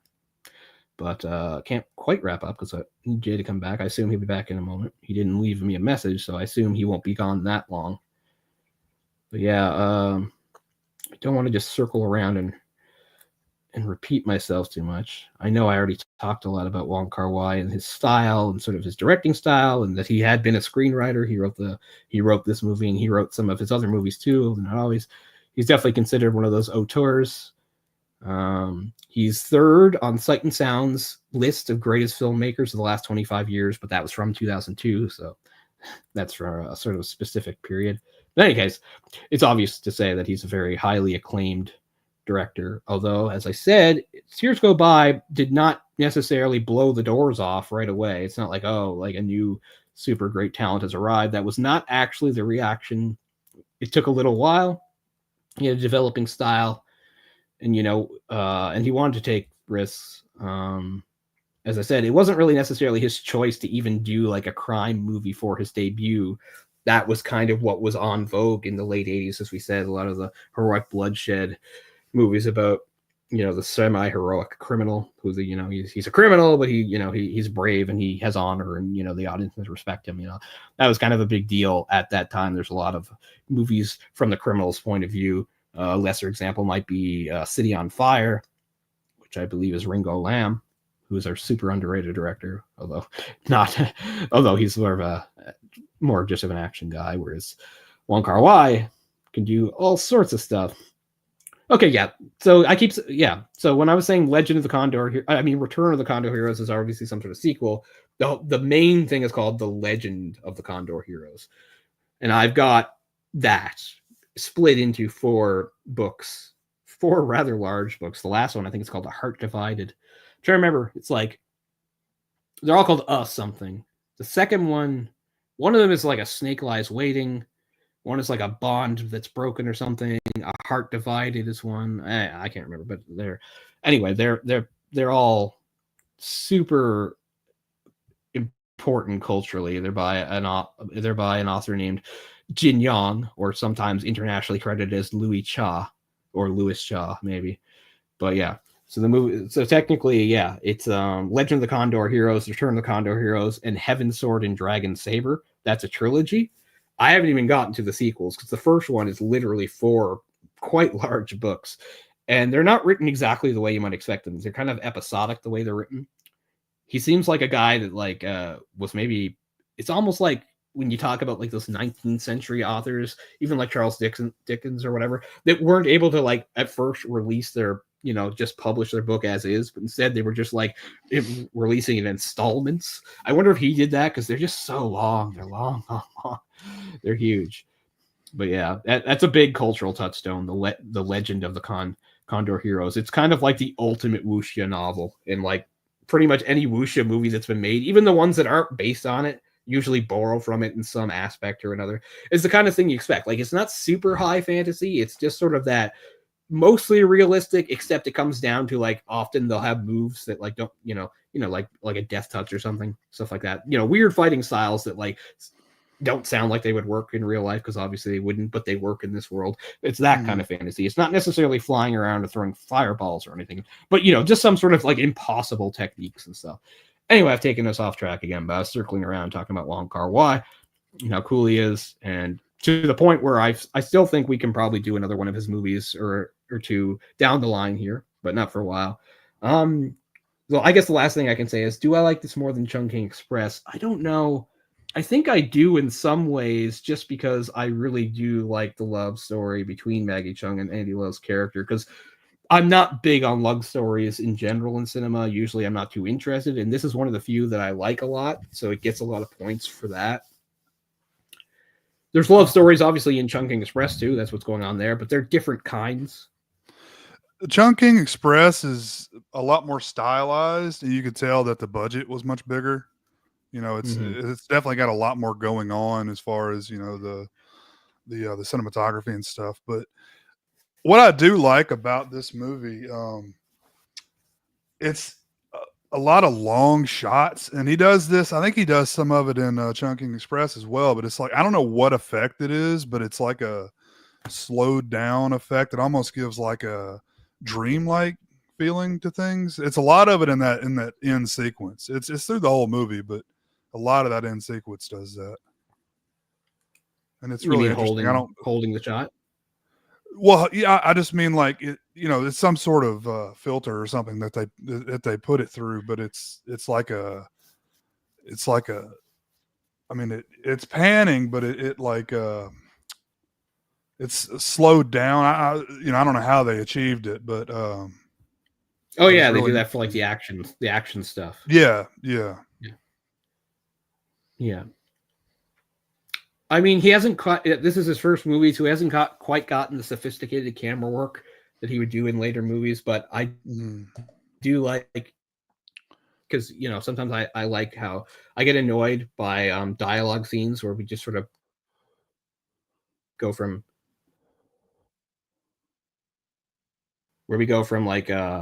close up to close up. I don't know, maybe nobody can hear that. Am I back? Yeah, no, I heard you. Oh, okay. Yeah, because there's that scene early in the movie where he's just eating dinner with her in his apartment, and I liked that the camera's just back and there's just a 2-shot. Yeah. He's at one end of the table, she's at the other, and the scene's maybe about probably less than 90 seconds, and it's just a dialogue scene while they're eating. But I liked that it's just one shot. It doesn't jump back and forth cuts. It doesn't go. the scene ends with a close up on her face when she said something, but then it cuts to another thing. Like, I know that's not brilliant filmmaking or anything, but I just appreciate framing like that sometimes, especially Sure. now when you compare it to modern movies, because modern movies barely ever frame anything, or if they do it for 2 seconds and then they change the shot anyway. I'm like, why did you bother? Yeah. I mean, it's cut. That's the way movies are now. It's no, this movie has a lot of long shots, long lingering shots that I think work really well for the movie.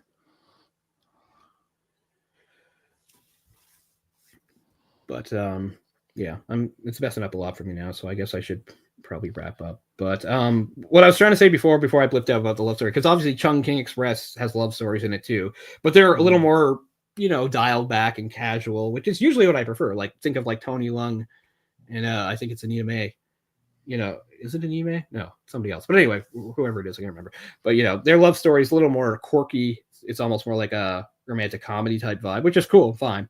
But I really do, like I said, usually most of the time, if you have like a super intense and serious love story, a lot of the time, they're kind of turn you off. They're kind of cheesy or whatever. This is one of the few that I really like. I actually really buy the intensity, really good chemistry between the actors.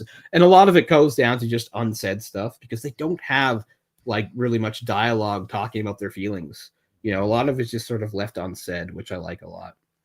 Which is a tricky thing to do because, as I pointed out, narratively, it can also be frustrating in a movie because, as the audience, you're just like, I don't even understand why these people fell in love. It doesn't make sense. It's like the script says they fall in love, so they fall in love, and it feels clunky and forced and stupid. So I realize that's a delicate thing to do in movies, but I think they pull it off really well here. So, yeah. Yeah, I really enjoyed it. I think I'd seen this before, and then I didn't recognize the name when you brought it up, and I was really pleasantly surprised. I think I messaged you when I put it on. I was like, "Oh, cool, yeah, I love Wong Kar-wai." Yeah, he was good right from the start. I mean, a great movie for a debut movie. And he's had such an interesting career, touching on different genres and styles and things like that. And he really developed the styles he went forward. So this movie's a little more raw than the others. He hasn't established exactly his style yet, but he's already established quite a few things. Like, he's very efficient storyteller, and also, in a way, he lucked out. But you could also say like they all needed each other, like having such. They're iconic actors by now, but at the time they weren't. They were all young and still had things to prove and places to go. But yeah, Andy Lau's success is ridiculous. He's just like, he's like still just as popular now, even though he's in his 60s. Like, he's still releasing albums, and he's one of those guys that's aged really well. He looks a lot younger than he is. Yeah. So those Asians, man. Anyway, we can end off there. But yeah, I think the door is open for another Wong Kar-wai movie at some point, but we're going to move away from that. So I think, and this is not for sure, but I think we're going to do a series next. I know our last series didn't work out, but this one will, because it's a little bit better planned. So we're going to do a series next, which will be probably 4 movies. We don't usually like. Probably 4. I don't think we need 5. So we'll see how that goes. So as we move towards Christmas, I think we're going to be doing a series. I'm not even going to say if it is. I'm not going to say what the theme is, if it's a director or it's an actor or if it's time. No, you'll find out when you find out. But yeah, stay tuned to find out. Yeah, stay tuned. Yeah, we'll try to give a better heads up when we know what we're going to do. So thanks so much for being with us tonight. I know it was a little choppy again. I really hope I can figure this out and make it better, because it is frustrating. And I don't know, at least one of the upcoming episodes I might be in Sydney for. All right, guys. Well, thanks for watching, and we'll see you next time. See you later. Says Jen. Bye-bye.